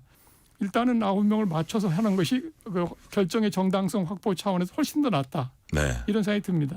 자, 그렇다면 이제 다시 또 다른 각도에서 이걸 정리해 보면 지금 아까 말씀하신 대로 6명으로 유지되다가 3명을 못 뽑고 있다가 만약에 그 헌재 판단이 4월 18일 이후로 더 늦어지면 그건 이제 4명이 돼 버리니까 그거는 어떻게 할 수가 없는 거고요. 헌재가 아무 일도 못 합니다. 그렇죠. 그런 상황이고 그리고 만약에 지금 3명을 임명을 했어요. 그래서 이제 9명이 됐습니다. 그러다가 4월 18일 2명 임기 종료돼서 7명이 됐어요. 그거는 이제 문제 없다고 보시는 거죠. 그래서 아마 7명 체제로 갈 확률이 높습니다. 지금 현재로 보면. 왜냐하면 대통령 몫의 임명 몫이거든요. 문영배 이미선 재판관이. 근데 또 논란이 될 겁니다. 과연 대통령이 실질적으로 임명할 수 있는 몫인데 그걸 임명해도 되느냐 권한대행이 이런 논란이 또 벌어질 거예요. 그래요? 그게 가능하면 4월 18일 이전에 끝을 내는 것이 정상이다 이런 생각이 듭니다. 9명으로 있을 때 해야지 그걸 왜 거기까지 끌고 가서 7명으로 뭐 그렇게 하고 2명 임명을 못하는 상태에서 이렇게 또 곤란하거든요. 또 7명이면. 지난번에 박근혜 대통령 탄핵 때는 8명이 했습니다. 8대 0으로. 그때도 말이 많았습니다. 이 정당성이 좀 너무 약하다. 그러니까 가능한 한 9명일 때 하는 게 좋겠죠. 그러니까 법적 논란을 최소화할 수 있는 범위 내에서 하는 게 좋겠다. 그런 말씀 같아요.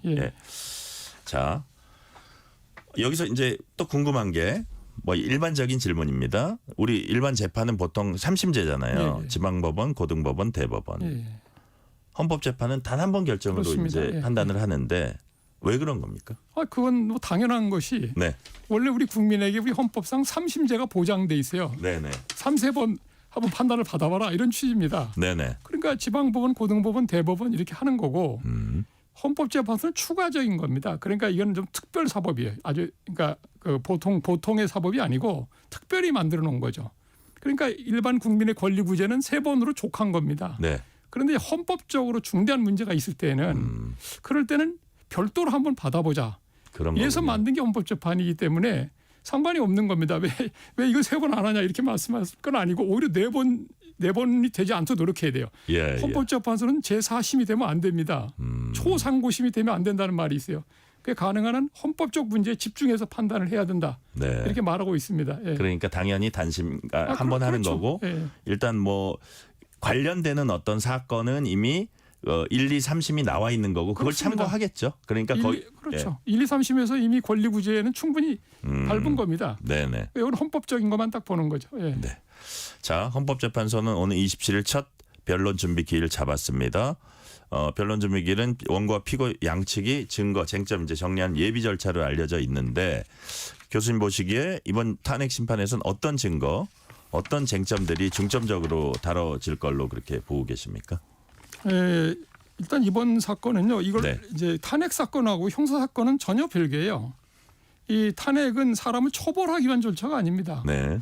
이 탄핵 사건의 핵심은 어디에 있냐면 헌법 수호 또는 이제 무너진 헌정 질서를 회복하는 거예요. 그래서 우리가 이것은 그 일종의 피날 프로세스가 아니다. 그러니까 그런 피날 프로세스라는 게 처벌하는 거 아닙니까? 네. 형사 처벌 과정이 아니고 이게 레미디얼 프로세스라고 그래요. 네. 회복하는 거. 치료하는. 치료하는 그런 소송입니다. 네. 그러니까 이제 탄핵에서 중요한 건 뭐냐면 이 탄핵 대상자가 그 사람의 자리, 그 지위에 적합하냐 안 하냐. 네. 그 사람의 그동안의 행동을 보니까 도저히 그 자리에 둘 수 있느냐 없느냐 이것만 따지는 거고요. 그 사람이 범한 어떤 범죄가 있으면 그건 별도로 따로 이제 그 형사법정에 가서 다퉈서 결론을 낼 문제인 겁니다. 네. 그러니까 이번 우리 이 탄핵 사건만은 주요 쟁점이 뭐냐면 비상계엄 선포의 그 위법성 문제하고 그 위법의 중대성 문제가 핵심 쟁점이고요. 또 그 실행 행위로서 이제 군인들을 동원한 거, 이 부분에 관한 사실 확인 정도만 하면 일단 탄핵 요건 충족 여부는 검토될 수 있고요. 네. 그 밖에 뭐 내란죄, 군사반란죄, 뭐 직권남용 권리행사 방해죄 등등 뭐 많은데 그런 것들은 나중에 일단 탄핵이 혹시 인용이 되면 그 후에 그 형사법정에 가서 다투면 되는 겁니다. 네. 자, 교수님 그러면 자, 박근혜 전 대통령 탄핵 심판 당시하고 비교할 때 그때는 오히려 더 복잡하고 이렇게 쟁점도 그렇습니다. 많았고 예. 그랬는데 지금은 비교적 단순하다 이렇게 그렇습니다. 얘기 많은데 실제로 그렇게 보십니까? 아주 단순하고 명확하죠 사건이. 왜냐하면 이게 그 박근혜 대통령 때 사건은 좀 부패 스캔들 비슷한 거였거든요. 그리고 구체적인 그 사실을 헌재는 확인하기가 어렵습니다. 수사기관이 아니기 때문에. 네.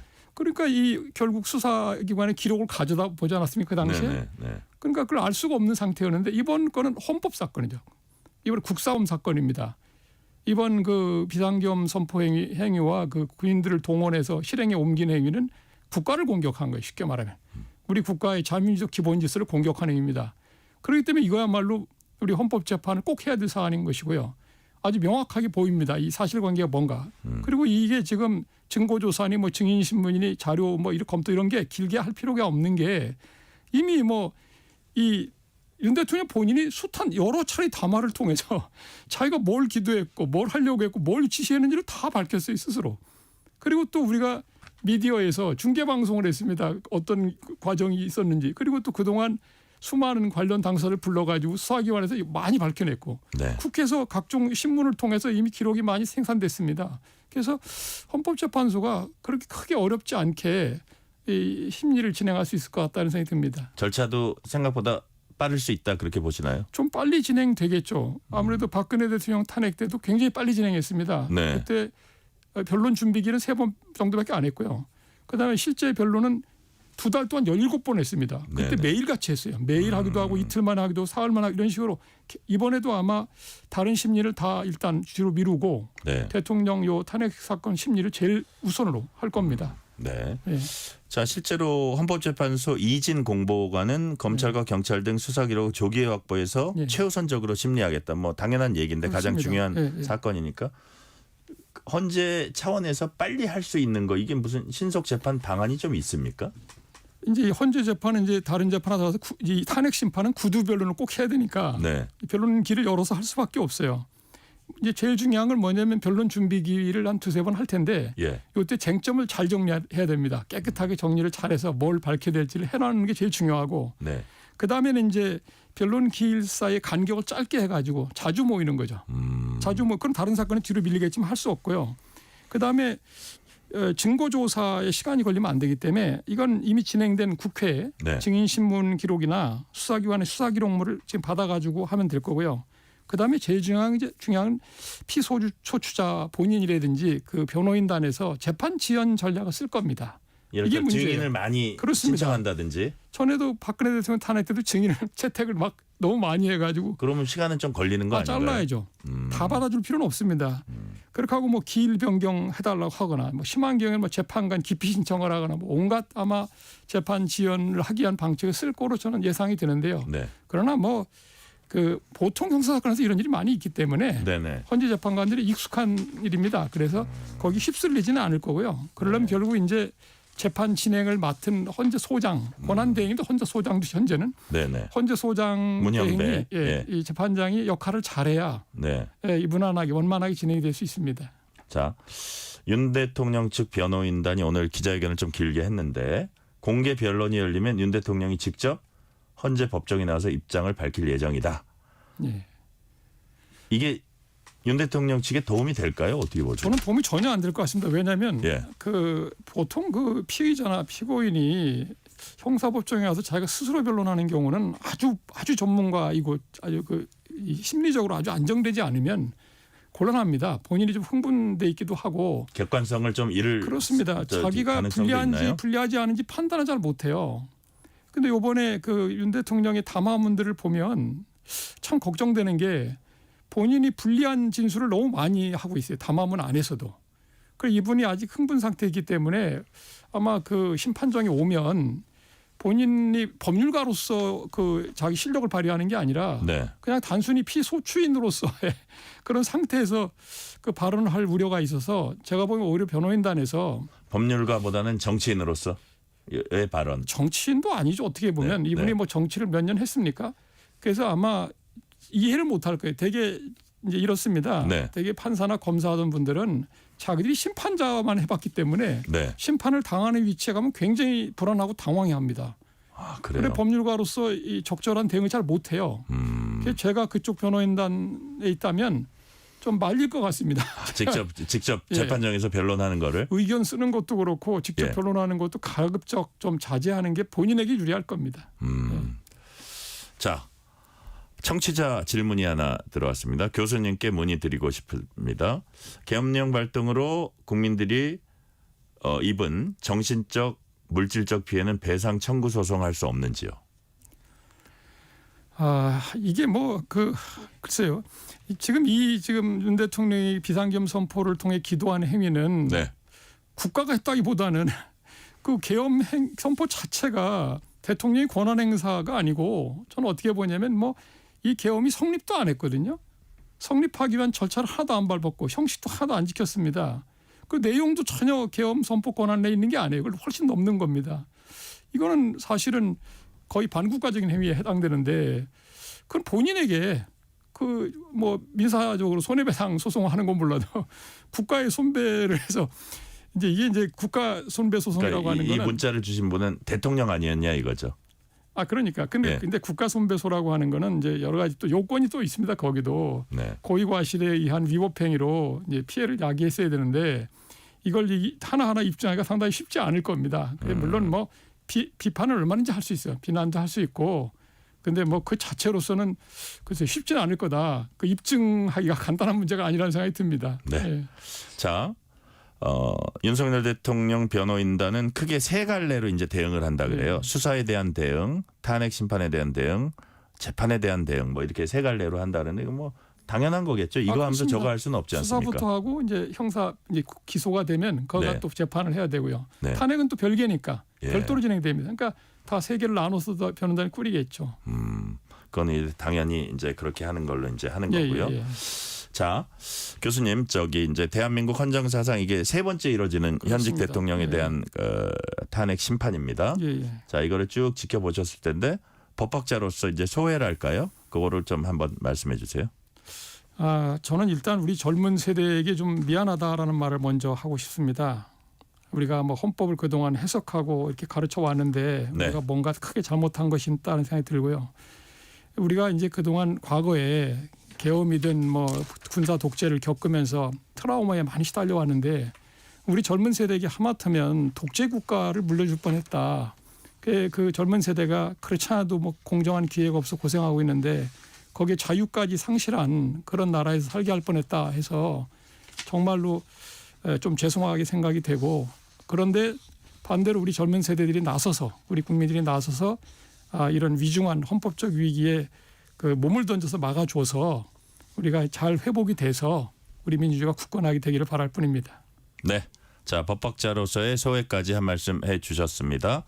여기까지 말씀 듣겠습니다. 지금까지 김선택 고려대 법학전문대학원 교수였습니다. 교수님 말씀 감사합니다. 네, 감사합니다. 퇴근길, 당신과 함께 읽는 세상 이야기. KBS 1라디오 뉴스레터 K.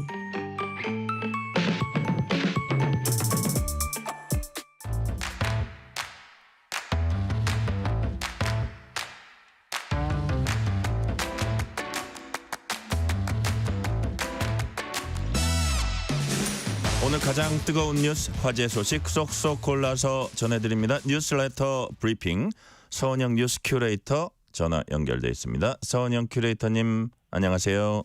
네, 안녕하세요. 자, 미국 국무부 브리핑에서 이런 질문이 나왔습니다.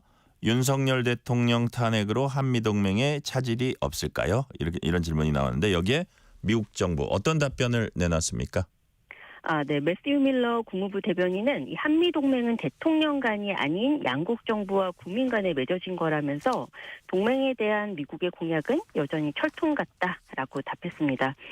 탄핵소추안이 국회에서 가결된 것과 관련해서는 민주적 회복력을 확인했다라고 말했는데요. 한국이 수십 년 전 힘겹게 쟁취한 민주주의를 이번 사태에서 지켜냈다면서 헌법에 명시된 절차를 평화적으로 따라가는 것을 지켜봤다. 이렇게 평가했습니다. 또 앞서 바이든 대통령과 한덕수 권한대행이 전화통화를 한 데 이어서 국무부도 권한대행과 계속 협력할 준비가 돼 있다. 이렇게 재차 강조했습니다.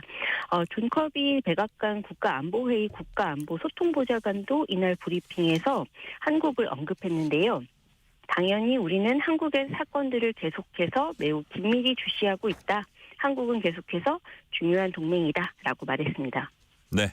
그런데 미국 정부는 한국형 구축함 성능 개량 사업에 필요한 장비 등을 한국에 또 판매하기로 승인을 했어요? 네, 그렇습니다. 미국 국방부 국방안보협력국이 현지 시간으로 어제 한국 정부가 KDX-2 성능 개량 사업과 관련해서 요청한 3억 달러 상당의 군수 프로그램 지원에 대외 군사 판매를 국무부가 승인했다라고 밝혔습니다. 여기에는 MK99 화력 통제 시스템을 비롯해서 장비와 소프트웨어, 교육, 기술 지원 등이 포함이 되는데요. 국방부는 이번 판매가 주요 동맹의 안보를 강화해서 미국의 외교 안보 목적 달성을 또 지원하고 한국의 대함, 대공, 임무 수행 역량을 개선할 것이다. 이렇게 밝혔습니다. 국제사회가 북한의 러시아 파병에 대한 제재를 내놨습니다. 미국과 유럽, 우리나라가 북한군 파병에 관여한 김영복 등을 대거 제재 명단에 추가했죠. 네, 그렇습니다. 끈끈한 이제 북러 군사 협력에 대응해서 국제사회가 대러, 대북 압박을 강화하는 분위기인데요. 어제 이 시간 브리핑에서 쿠르스크 지역 교전으로 북한군 전사자들로 추정되는 드론 영상이 공개됐다. 이 뉴스 좀 소개해드렸었던 거 아마 기억하실 겁니다. 네. 그런데 이와 관련해서 이제 미국 정부가 우크라이나전에 파병된 북한군의 교전과 사상자 발생을 처음으로 공식 확인했고요. 북한군의 전투 참여가 본격화하는 것과 맞물려서 이 국제사회가 본격적인 제재 조치에 나서고 있는 것으로 분석이 됩니다. 어제 오늘 미국, 유럽연합, 우리 외교부 등이 일제히 제재 대상을 추가했는데요. 유럽연합이 러시아 내에서 북한군을 지휘하고 있는 북한 김영복 조선인민부 총참모부 부총참모장, 또 파병에 직접 관여한 것으로 알려진 노강철 국방상 등 개인 54명과 함께 기관과 법인 30곳을 제재 대상에 추가했습니다. 그리고 미국 정부는 김영북과 노광철에 이어서 이 러시아에 파병된 또 다른 북한 쟁성인 리창호 정찰 총국장을 더해서 러시아에 대한 군사 지원과 북한 탄도미사일 개발 관련 새로운 제재를 발표했습니다. 오늘 우리 외교부도 북러 간 불법 군사 협력과 북한의 핵미사일 자금, 물자 조달에 관여한 개인 11명, 기관 15개를 대북 독자 제재 대상으로 지정했는데요. 우크라이나 전쟁에 파견된 북한 폭풍군단 그리고 그 단장 리봉춘도 제재 대상으로 지정했고요. 네. 북러 무기거래에 관여한 러시아 개인과 기관, 북러 간 불법 금융거래에 관여한 금융기관까지 무더기로 제재 명단에 올렸습니다. 이번 제재에 나선 한미일 등 10개국과 EU는 공동 성명에서 북한군의 러시아 파병을 포함한 북러 군사협력 증대를 규탄한다면서 경제 제재를 계속할 것이다 라고 밝혔습니다. 네, 중국이 윤석열 대통령 탄핵 절차, 탄핵 소추와 관련해서 반응을 내놨습니다. 어떤 내용입니까? 네, 어제 있었던 중국 외교부 정례 브리핑에서 관련 발언이 나온 건데요. 그동안 이제 중국 정부는 윤 대통령 탄핵에 대한 질문이 나와도 계속 공식 입장을 좀 내놓지 않고 있었습니다. 그리고 어제도 사실 직접적인 논평은 거부를 하긴 했습니다.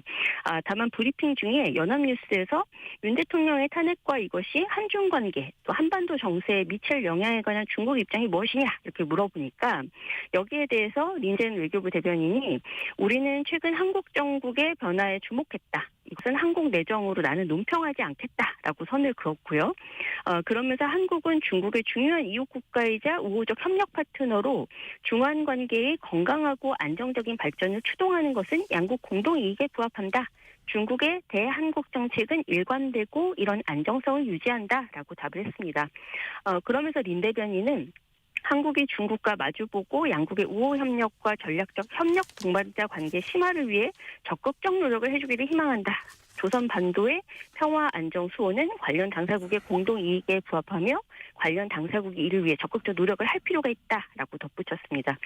중국이 신임 주한 중국 대사로 내정한 것으로 알려진 다이빙 주 UN 중국 부대표의 한국 부임이 탄핵 정국으로 좀 늦춰질 가능성이 있다 이런 이야기들이 계속 나오고 있는 상황이고요. 네네. 여기에 더해서 지금 윤 대통령이 신임 주중 한국 대사로 내정한 김대기 전 대통령실 비서실장 부임 일정도 현재로서는 좀 불투명한 상황이 된 것이 사실입니다. 그래서 여기에 대한 좀 질문도 나왔는데 여기에 대해서도 린 대변인은 제공할 수 있는 정보가 없다라면서 좀 말을 아꼈습니다. 김대기 전 대통령실 비서실장이 지명됐다는 얘기는 제가 꽤 오래전에 들은 것 같은데 아직 부임 일정이 6개월째 계속 공석 상태로 지금 계속 유지가 되고 있는 것으로 알려져 있죠. 그래요? 네, 그렇군요. 그렇습니다. 그 부분도 차질을 빚고 있다는 말씀해 주셨고요. 자, 네. 중국이 한국의 깜짝 무비자 정책 시행한 지 한 달이 넘었습니다. 그 사이에 중국을 방문한 한국의 관광객이 크게 늘었다고 하네요. 네, 그렇습니다. 지난달 이제 8일부터 한국인 관광객들이 무비자로 중국을 방문할 수 있게 됐는데요. 이후에 이제 상하이, 장자제, 우리는 장가게라고도 많이 부릅니다만 네네. 이런 주요 관광지들을 방문한 한국인 여행객들이 크게 늘었다라는 식으로 중국 언론들이 이 무비자 정책의 효과를 연일 대서특필하고 있는 겁니다. 어제자 베이거 차이징을 비롯해서 다수의 경제 매체들은 영화 아바타 배경으로 유명한 명승지죠. 후난성의 장자제에 장년층 한국인 여행객이 급증하고 있다 이렇게 전했고요. 토요일이었던 지난 7일에 한국인 여행객은 작년에 3.6배에 달했다라는 수치를 제시하기도 했습니다. 이달 초에는 또 한국인이 금요일에 중국행이라는 검색어가 이 웨이보 등 중국 소셜미디어를 점령했는데요. 금요일 오후 반차를 내고 중국을 방문했다가 일요일에 귀국하는 한국인 여행객들을 집중적으로 소개를 한 겁니다. 이런 보도가 근거가 없는 것은 아니고요. 여행 플랫폼 인터파크에 따르면 이제 지난달 중국 패키지 상품 예약 건수가 10월 대비해서 한 달 사이에 104.8% 증가하긴 했습니다. 다만 이제 현재 이야기를 좀 들어보면 아직은 중국을 찾는 상당수의 한국인 관광객이 과거 중국과 좀 접점이 있던 이들인 경우가 많다라는 건데요. 중국에서 유학을 했거나 사업이나 주재원으로 인연을 맺었던 사람들이 오랜만에 좀 무비자 정책을 계기로 방문하고 있다는 겁니다. 지금 방중 한국인은 아직 코로나 이전 수준을 회복하지 못하고 있는데 2019년만 해도 434만 명 정도가 방문을 했었는데 네네. 코로나 때 급감했고요. 올해 1월부터 10월까지도 누적으로 186만 명 수준에 지금 그치고 있거든요. 그래서 지금 이제 조금 살아나고 있는 분위기인 것은 맞으나 과연 이것이 단기 빗장 개방 효과일지 아니면 정말 이 코로나 이전 수준으로 회복하는 계기가 될지 이거는 좀 더 지켜보긴 해야겠습니다. 그렇군요. 좀 더 지켜봐야 된다는 말씀 해주셨고 다음엔 육아휴직 소식 조금 살펴보겠습니다. 내년부터는 육아휴직 급여 상한액이 월 250만 원이 됩니다. 지금보다 100만 원이 더 오른 거죠? 네, 맞습니다. 이 고용보험법 시행령 개정안 그리고 남녀 고용평등법 시행령 개정안이 오늘 국무회의에서 의결이 되면서 예정대로 내년 1월 1일부터 육아휴직 제도에 많은 변화가 생기는데 그중 한 가지가 지금 말씀하신 이제 급여 상한액이 늘어난다라는 겁니다. 네. 우선 육아휴직 급여 상한액은 현재 월 150만 원인데 내년에 250만 원으로 증액이 됩니다. 부모와 함께 육아휴직제를 사용하면 첫 달 급여 상한액이 지금보다 50만 원 올라서 250만 원이 되는데요. 이 부모와 함께 육아휴직제라는 게 생후 18개월 이내의 자녀를 부모가 동시에 육아휴직을 내고 돌보거나 아니면 번갈아서 육아휴직을 써서 돌볼 때 이 일정 기간 상향된 육아휴직 급여를 주는 제도입니다. 급여 인상분만 그냥 반영했을 때 이제 일단 12개월 육아휴직 시 받는 급여는 2,310만 원으로 510만 원이 늘어나는데요. 만약에 여기에 더해서 부모와 함께 육아휴직제를 쓴다. 그럼 이제 이 육아휴직제를 사용한 부부 같은 경우에는 1년간 휴직 시 한 명당 2,960만 원씩 총 5,920만 원을 지원받을 수 있게 됩니다. 현재는 육아휴직 급여 4분의 1은 휴직 후에 직장 복귀를 독려한다는 취지로 복직 후에 6개월 뒤에 지급을 하는데요. 이런 사후 지급금 제도는 내년부터 폐지가 됩니다. 또 내년부터 배우자 출산휴가를 포함해서 출산휴가 신청 시에 육아휴직을 함께 신청할 수 있게 됩니다. 네네. 사업주는 육아휴직 신청이 들어오면 14일 안에 서면으로 허용을 해야 하고요. 사업주가 기간 내 허용한다는 의사를 표시하지 않을 경우에는 노동자는 그냥 신청한 그대로 육아휴직을 사용하면 되도록 제도가 좀 바뀌기도 했습니다. 네, 실제로 주위에서 보면 젊은 후배들 특히 이제 육아휴직 열심히 잘 가는 거 볼 수 있었고요. 이런 가운데 직원을 육아휴직 보낸 기업들에 대한 지원도 늘어난다고 하는데 어떤 지원책이 있습니까? 네, 이 내년부터 직원이 육아휴직으로 자리를 비웠을 때 중소기업에는 최고 월 120만 원의 대체 인력 지원금이 지급이 됩니다. 지금까지는 직원이 출산휴가를 냈을 때나 육아기 근로시간 단축제를 사용할 때만 대체 인력 지원금을 줬는데 지금은 이제 중소기업에만 해당하면 제한 없이 이 대체 인력 지원금이 지원이 된다는 이야기고요. 네. 육아휴직자 업무를 대신한 동료 직원에게 사업자가 보상을 한다. 그럼 이때는 사업주에게 월 20만 원을 지급하는 육아휴직 업무 분담 지원금도 신설이 됩니다. 이 역시 육아기 근로시간 단축제에 적용하던 지원을 대폭 확대한 겁니다. 네, 그렇군요. 오늘은 여기까지 말씀 듣겠습니다. 지금까지 서은영 뉴스 큐레이터였습니다. 말씀 감사합니다. 감사합니다.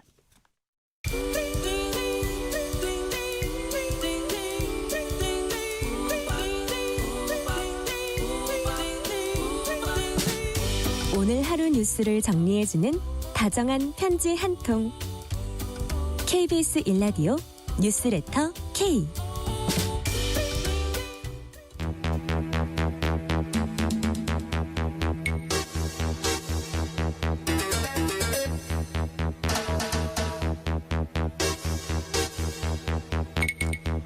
배상훈 프로파일러와 함께 범죄 모든 것 알아보는 시간 베프의 범죄도시 배상훈 프로파일러님 나오셨습니다. 프로파일러님 어서 오세요. 안녕하세요.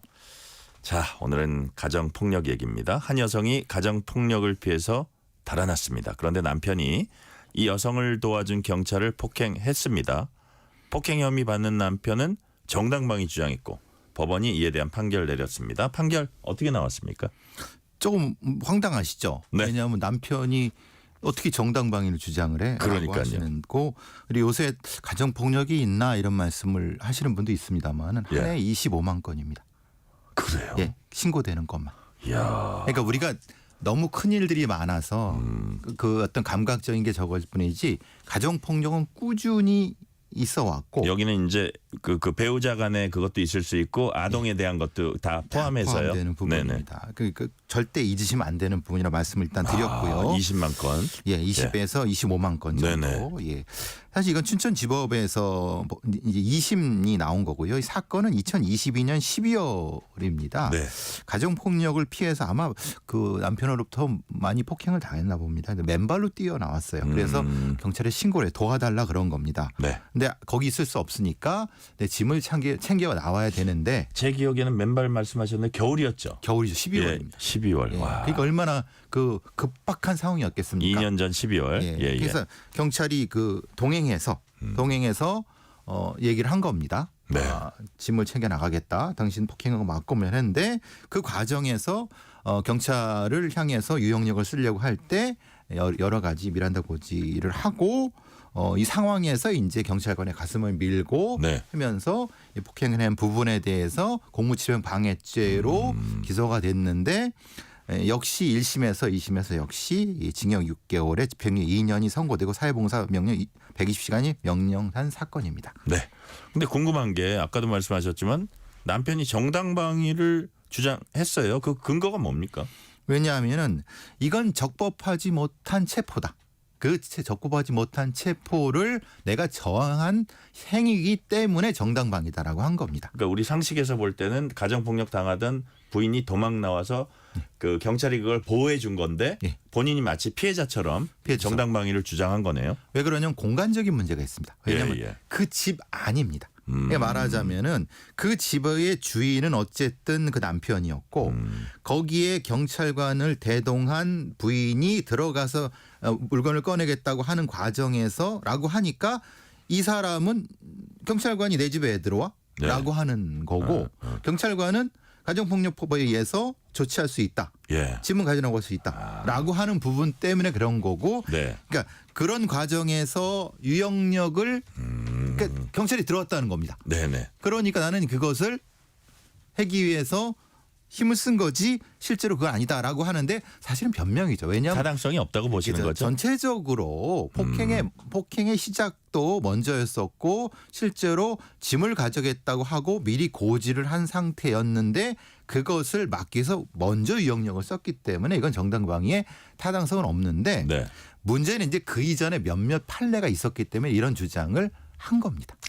그럼 또 비슷한 판례가 있었군요. 예. 자, 그렇다면 우리 배상원 프로파일러님 보시기에 이 사건에서 가장 눈에 띄는 점이라고 할까요? 그런 거 있었습니까? 그러니까 이런 가정폭력을 제지하고 분리하는데 굉장히 정교해야 된다. 그러니까 뭐 뒤에도 말씀드리겠지만 미국은 여러 과정을 통해서 의무 체포 제도가 어느 정도 확정이 됐습니다. 네. 지금 이 상황이 미국에서 벌어지면요. 이 남편은 바로 뒷수갑 채워서 끌려 나옵니다. 아무 묻지도 않고 따지도 않습니다. 예. 근데 우리는 이 과정을 절차를 다 지켜서 무엇인가를 하고 이래야지 겨우 분리할 수 있다고 하는. 그러니까 물론 법상으로는 많은 여러 가지 어떤 경찰의 어떤 그 조치권이 있습니다만 실제의 법적 현실은 굉장히 난감한 상황이 많이 벌어지는 것이 그래요. 현실이 바로 이 부분이다라는 겁니다. 그러니까 우리가 상식적으로 보기에는 정말 폭력을 상습적으로 쓰는 남편, 상습적으로 당하는 부인, 그거를 어떻게 해결하라는 경찰이 있는데 미국과 비교해 볼 때는 이 공권력 행사하는 부분이 너무 힘들다 이거죠. 그렇죠. 막 이거는 조금 더 세게 했으면 좋겠는데 그게 잘 안 되는 부분이 있다 그런 말씀 같아요. 조금 세게 하면은 경찰이 오히려 독직 폭행이라든가 이런 자기가 소송을 당하거나 네. 이럴 수 있고 그리고 만약에 이런 경우 경찰이 아니라 네. 부인을 때리려고 하는 경우가 훨씬 더 많습니다. 그런 그래요? 경우 그걸 제지하는 과정에서 막 그 다치고 막 이런 경우가 흔하게 벌어지는 겁니다. 그러다 보면 경찰도 물리력을 쓸 수 있고 예. 그걸 가지고 또 문제 삼을 수 있고 그렇죠. 그런 건가 보죠. 그 상태에서 또 폭행죄, 뭐 독직 폭행이라든가 폭행 이런 게 쌍방고소가 되고 난리가 나죠. 그러니까요. 예. 자, 법원은 남편 행위가 정당방위 아니라고 봤다고 이제 말씀해 주셨는데 그렇다면 또 법원은 경찰이 매뉴얼대로 잘 대처했다 이렇게 본 건가요? 그렇죠. 면대로 대처했다고 본 건데 이 점이 중요했다는 겁니다. 왜냐하면은 사실은 2020년 사건이 사실은 조금 논란이 있습니다. 네. 대전지법 형사 제2부에서 했던 건데요. 공무집행 방해 죄였습니다. 당시에도. 근데 그때 이 남편한테 무죄를 선고해 버렸어요. 근데 이게 왜 그러냐 했더니 그 이제 경찰관이 똑같은 경우입니다. 네. 안에서 이제 그 짐을 가지러 오려고 하는 거죠. 왜냐하면 그 부인이 똑같은 상황인데요. 근데 이제 그 신고자가 알려준 대로 경찰관이 비밀번호를 누르고 그걸 이제 짐을 가져 나오려고 했는데 사실 그것은 그 사람의 거소에 들어간 거 아닙니까? 네. 그러니까 이 절차에 약간의 미스가 있었죠. 그렇기 때문에 그런 어떤 절차를 지키지 않았다고 해서 일정 정도 정당방위가 사실은 어떻게 보면 인정이 된 거예요. 예, 그렇게 된 거죠. 아, 그랬군요. 자, 그럼 그 특수한 상황 이제 말씀해 주셨는데, 자 이제 일반적인 이제 질문입니다. 가정폭력 대응 경찰 매뉴얼 보통 어떤 내용을 담고 있습니까? 긴급 조치. 그러니까 그러니까 말이 좀 요즘 세상에 긴급 조치란 말 쓰면 안 됩니다. 그 임시 조치요, 임시 조치라고 하는 부분이 있고 또 여러 가지 말에서의 그런 어떤 보호자 피해자의 대피라든가 분리라든가 이런 것들은 법에도 있고 매뉴얼에도 있습니다. 근데 문제는 이게 경찰 혼자 해서는 안 된다는 겁니다. 그래서 요즘 어떻게 되냐면 코로나 바로 전후쯤에는 지방자치단체랑 같이 하는 공동 매뉴얼을 많이 작성을 했습니다. 이게 제천시 같은 경우가 대표적인 예인데요. 왜냐하면 사회복지 공무원이라든가 그 이른바 시청에 있는 이런 부서의 공무원과 대동해서 경찰이 이 같이 매뉴얼을 만드는 과정에 필요성이 있다는 겁니다. 왜냐하면 경찰이 개입하면 어쨌든 이것은 사건, 형사사건으로 처리할 수밖에 없는 상황. 그런데 이 둘은 부부가 되고 이것을 형사사건만으로 처리하기가 사실 난감한 경우가 여러 가지 있을 수 있고 미국같이 완전히 분리해갖고 어떤 피난소라 이런으로 데려나갈 수 있을 만큼의 피난소는 우리는 없습니다. 그러니까 자치단체는 그런 걸 좀 갖고 있으니까. 그러니까 그 공간을 가지고 있는 자치단체와 무력을 가지고 있는 경찰이 같이 해야 된다라고 하는 공동 매뉴얼을 작성하는 과정에서 코로나가 터져버린 겁니다. 자, 그런 게 빨리 좀 잘 완성이 돼가지고 잘 제도적으로 정비가 더 잘 됐으면 그게 뭐 완벽하지는 않겠지만 그것만 갖고는 그런 게 좀 됐으면 좋겠고요. 자, 예전엔 가정폭력, 교제폭력 이런 관계 안에서 일어난 폭력은 사적인 사안으로 생각하는 좀 풍조가 좀 있던 때가 있었어요. 그래서 그러다 보니까 법의 보호도 좀 받지 못하는 경우도 많았고 지금은 이제 사법 시스템 안에서 적극적으로 기본적으로는 다뤄지고 있습니다.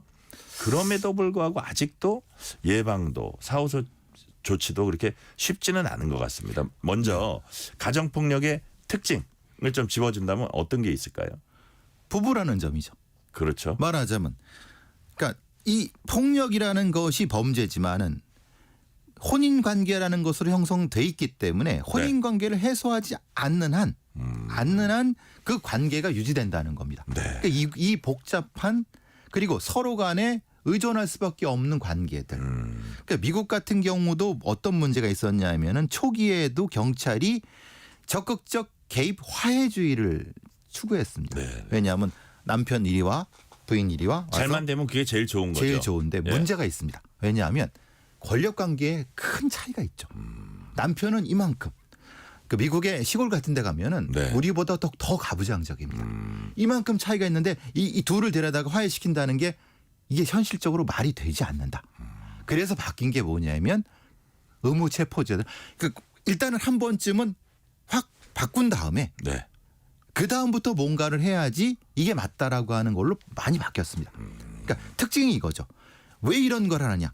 부부관계니까. 혼인관계를 유지 또 자녀도 있으니까.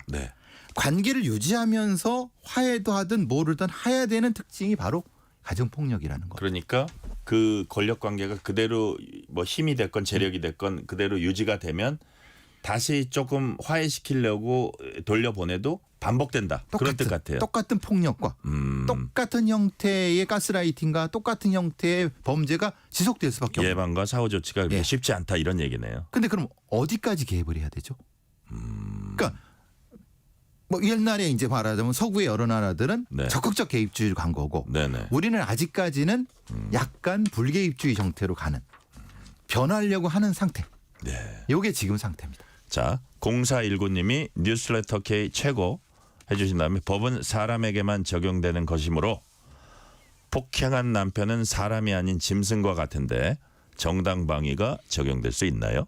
라는 이제 질문을 주시긴 하셨는데 격한 말씀이십니다만은 폭력을 행사하면 네. 안 되고 그 폭력을 행사하면 범죄입니다. 자, 관련되는 질문인데 그렇다면 가정폭력범의 심리적 특성 어떤 게 있습니까? 의존 장애입니다. 의존 장애. 왜냐하면 저 여자, 저 배우자 없으면 나는 못한다라고 하는. 그래서 네.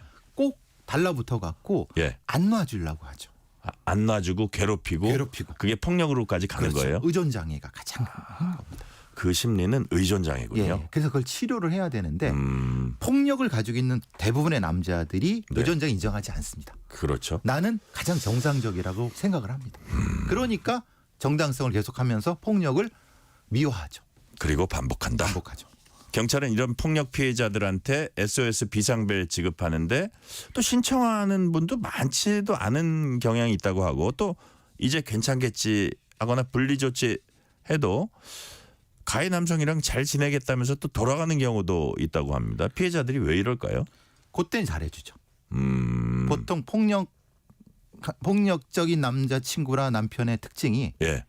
때리고 나서 살살 빌고 선물 막 하고 근데 그때는 괜찮습니다. 네네. 근데 그 다음 날 또 더 높은 폭력이 나타나요. 그렇기 때문에 그럼 비상벨을 어디로 가지고 있어야 되죠? 집안에 있는데 보이잖아요. 진동으로 이렇게 몸에 지니고 있어야 되나요? 이거 어떻게 해야 되나요? 그러니까요. 예. 이게 사실은 실제로 실효성이 없을 수 있다라는. 그러니까요. 자, 비상벨의 실효성에 대해서도 말씀해 주셨고요. 자, 그렇다면 경찰이 제대로 이제 알아차리고 제대로 예방하고 대응하는 게 중요해 보입니다. 여기서 이거는 경찰이 개입할 사안이다 아니다를 빠르게 판단하는 것도 되게 중요해 그렇죠. 보이는데 특별히 담당하고 있는 과가 있어요? 예전에는 APO라고 해서 예. 뭐 학대 예방 경찰이라는 것이 있었고 예. 좀 포괄적으로 CPO라고 해서 범죄 예방 경찰이라는 것이 있고요. 네. 여러 가지 범죄 예방 진단팀을 포함해서 학대 예방 같은 이런 것들 다양한 전문적인 어떤 가들을 요즘 많이 채용을 합니다. 경찰도. 그러니까 옛날에 경찰 생각하시면 안 됩니다. 요새도 네. 석사 박사들 다 채용해 갖고 현장에 있는 사람 상담하고 이렇게 하려고 하는데 문제는 그들한테 실권이 별로 없습니다. 예를 들어서 범죄 예방 진단팀이라든지 학대 사건 전담팀 이런 것들이 있긴 있는데 아주 전문적입니다. 아주 전문적인데 굉장히 공부도 많이 하고 실권과 그렇게 규모도 안 클 것 같아요. 그렇죠. 우리는 일종의 계층 조직입니다. 그 말은 지구대 형사과 이렇게 쭉 해서 수사하는 데인데 네. 이건 일종의 뭐 조언하는 조직 같은 거지 않습니까? 그러니까 이게 약간 전문가 집단 비슷한 거네요. 그렇죠. 예. 그러니까 이게 경찰에 있어야 되느냐고 문제 제기하는 경찰도 있고요. 이게 차라리 특사경으로 존재하거나 아니면 시청에 존재하거나 그러니까 외역이시지라고 하는 분명히 문제 제기가 있습니다. 그런데 이들의 전문성은 굉장히 높습니다. 그러니까 자치단체 속에 들어가서 사법권을 가지는 게 오히려 효과적일 수도 있다 말씀하시는 거네요. 근데 경찰의 수뇌부들은 그걸 안 놓으려고 하죠. 왜냐하면 이렇게 하면 우리가 다 할 수 있잖아요. 각구는 이때 이게 이제 직접적으로 막 사건의 개입은 약간 지금 어정쩡한 상태다 그런 말씀이에요. 못하게 하는 거죠. 그렇군요. 이게 우리 경찰의 가장 큰 문제입니다.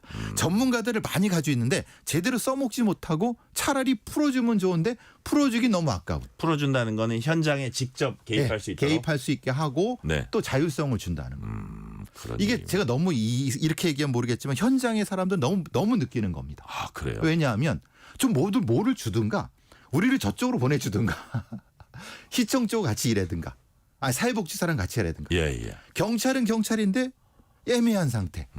이게 사실은 우리가 조금 한 단계 넘어가야 되는데 못 넘어가고 있는 상태라는 겁니다. 아주 세부적인 전문가를 갖고도 그 인력을 제대로 사건에 적용하거나 활용하지 못하는 그 실태를 말씀해 주신 거네요. 네네. 자, 그런 게 꼭 이런 학대 사건이나 어떤 가정폭력 사건 말고도 또 있을 것 같다는 생각이 들고 자 아까 잠깐 말씀을 하시긴 했는데요. 다른 나라는 가정폭력과 교제폭력 예방 또 수사 주로 우리하고 좀 약간 대조해서 얘기한다면 어떤 식으로 하고 있습니까? 의무체포제도가 대표적입니다. 의무체포제. 무조건 경찰관이 묻지 않습니다. 그러니까 우리 경찰은 그런 거죠. 부인한테 어떤 피해받은 체포 절대 묻지 않습니다. 본인이 판단해서 일단 체포해버려요. 웬만하면. 수갑 채워서. 이건 폭력이 있었다고 판단되면 이 뭐 전후 사정이 어땠니, 누가 가해자니, 누가 시작했니 이런 거 필요 없어요? 영장주의 예외가 적용됩니다. 아, 미국 그래요? 같은 나라가 영장주의 예외가 굉장히 어려운 나라인데요. 영장주의 예외입니다.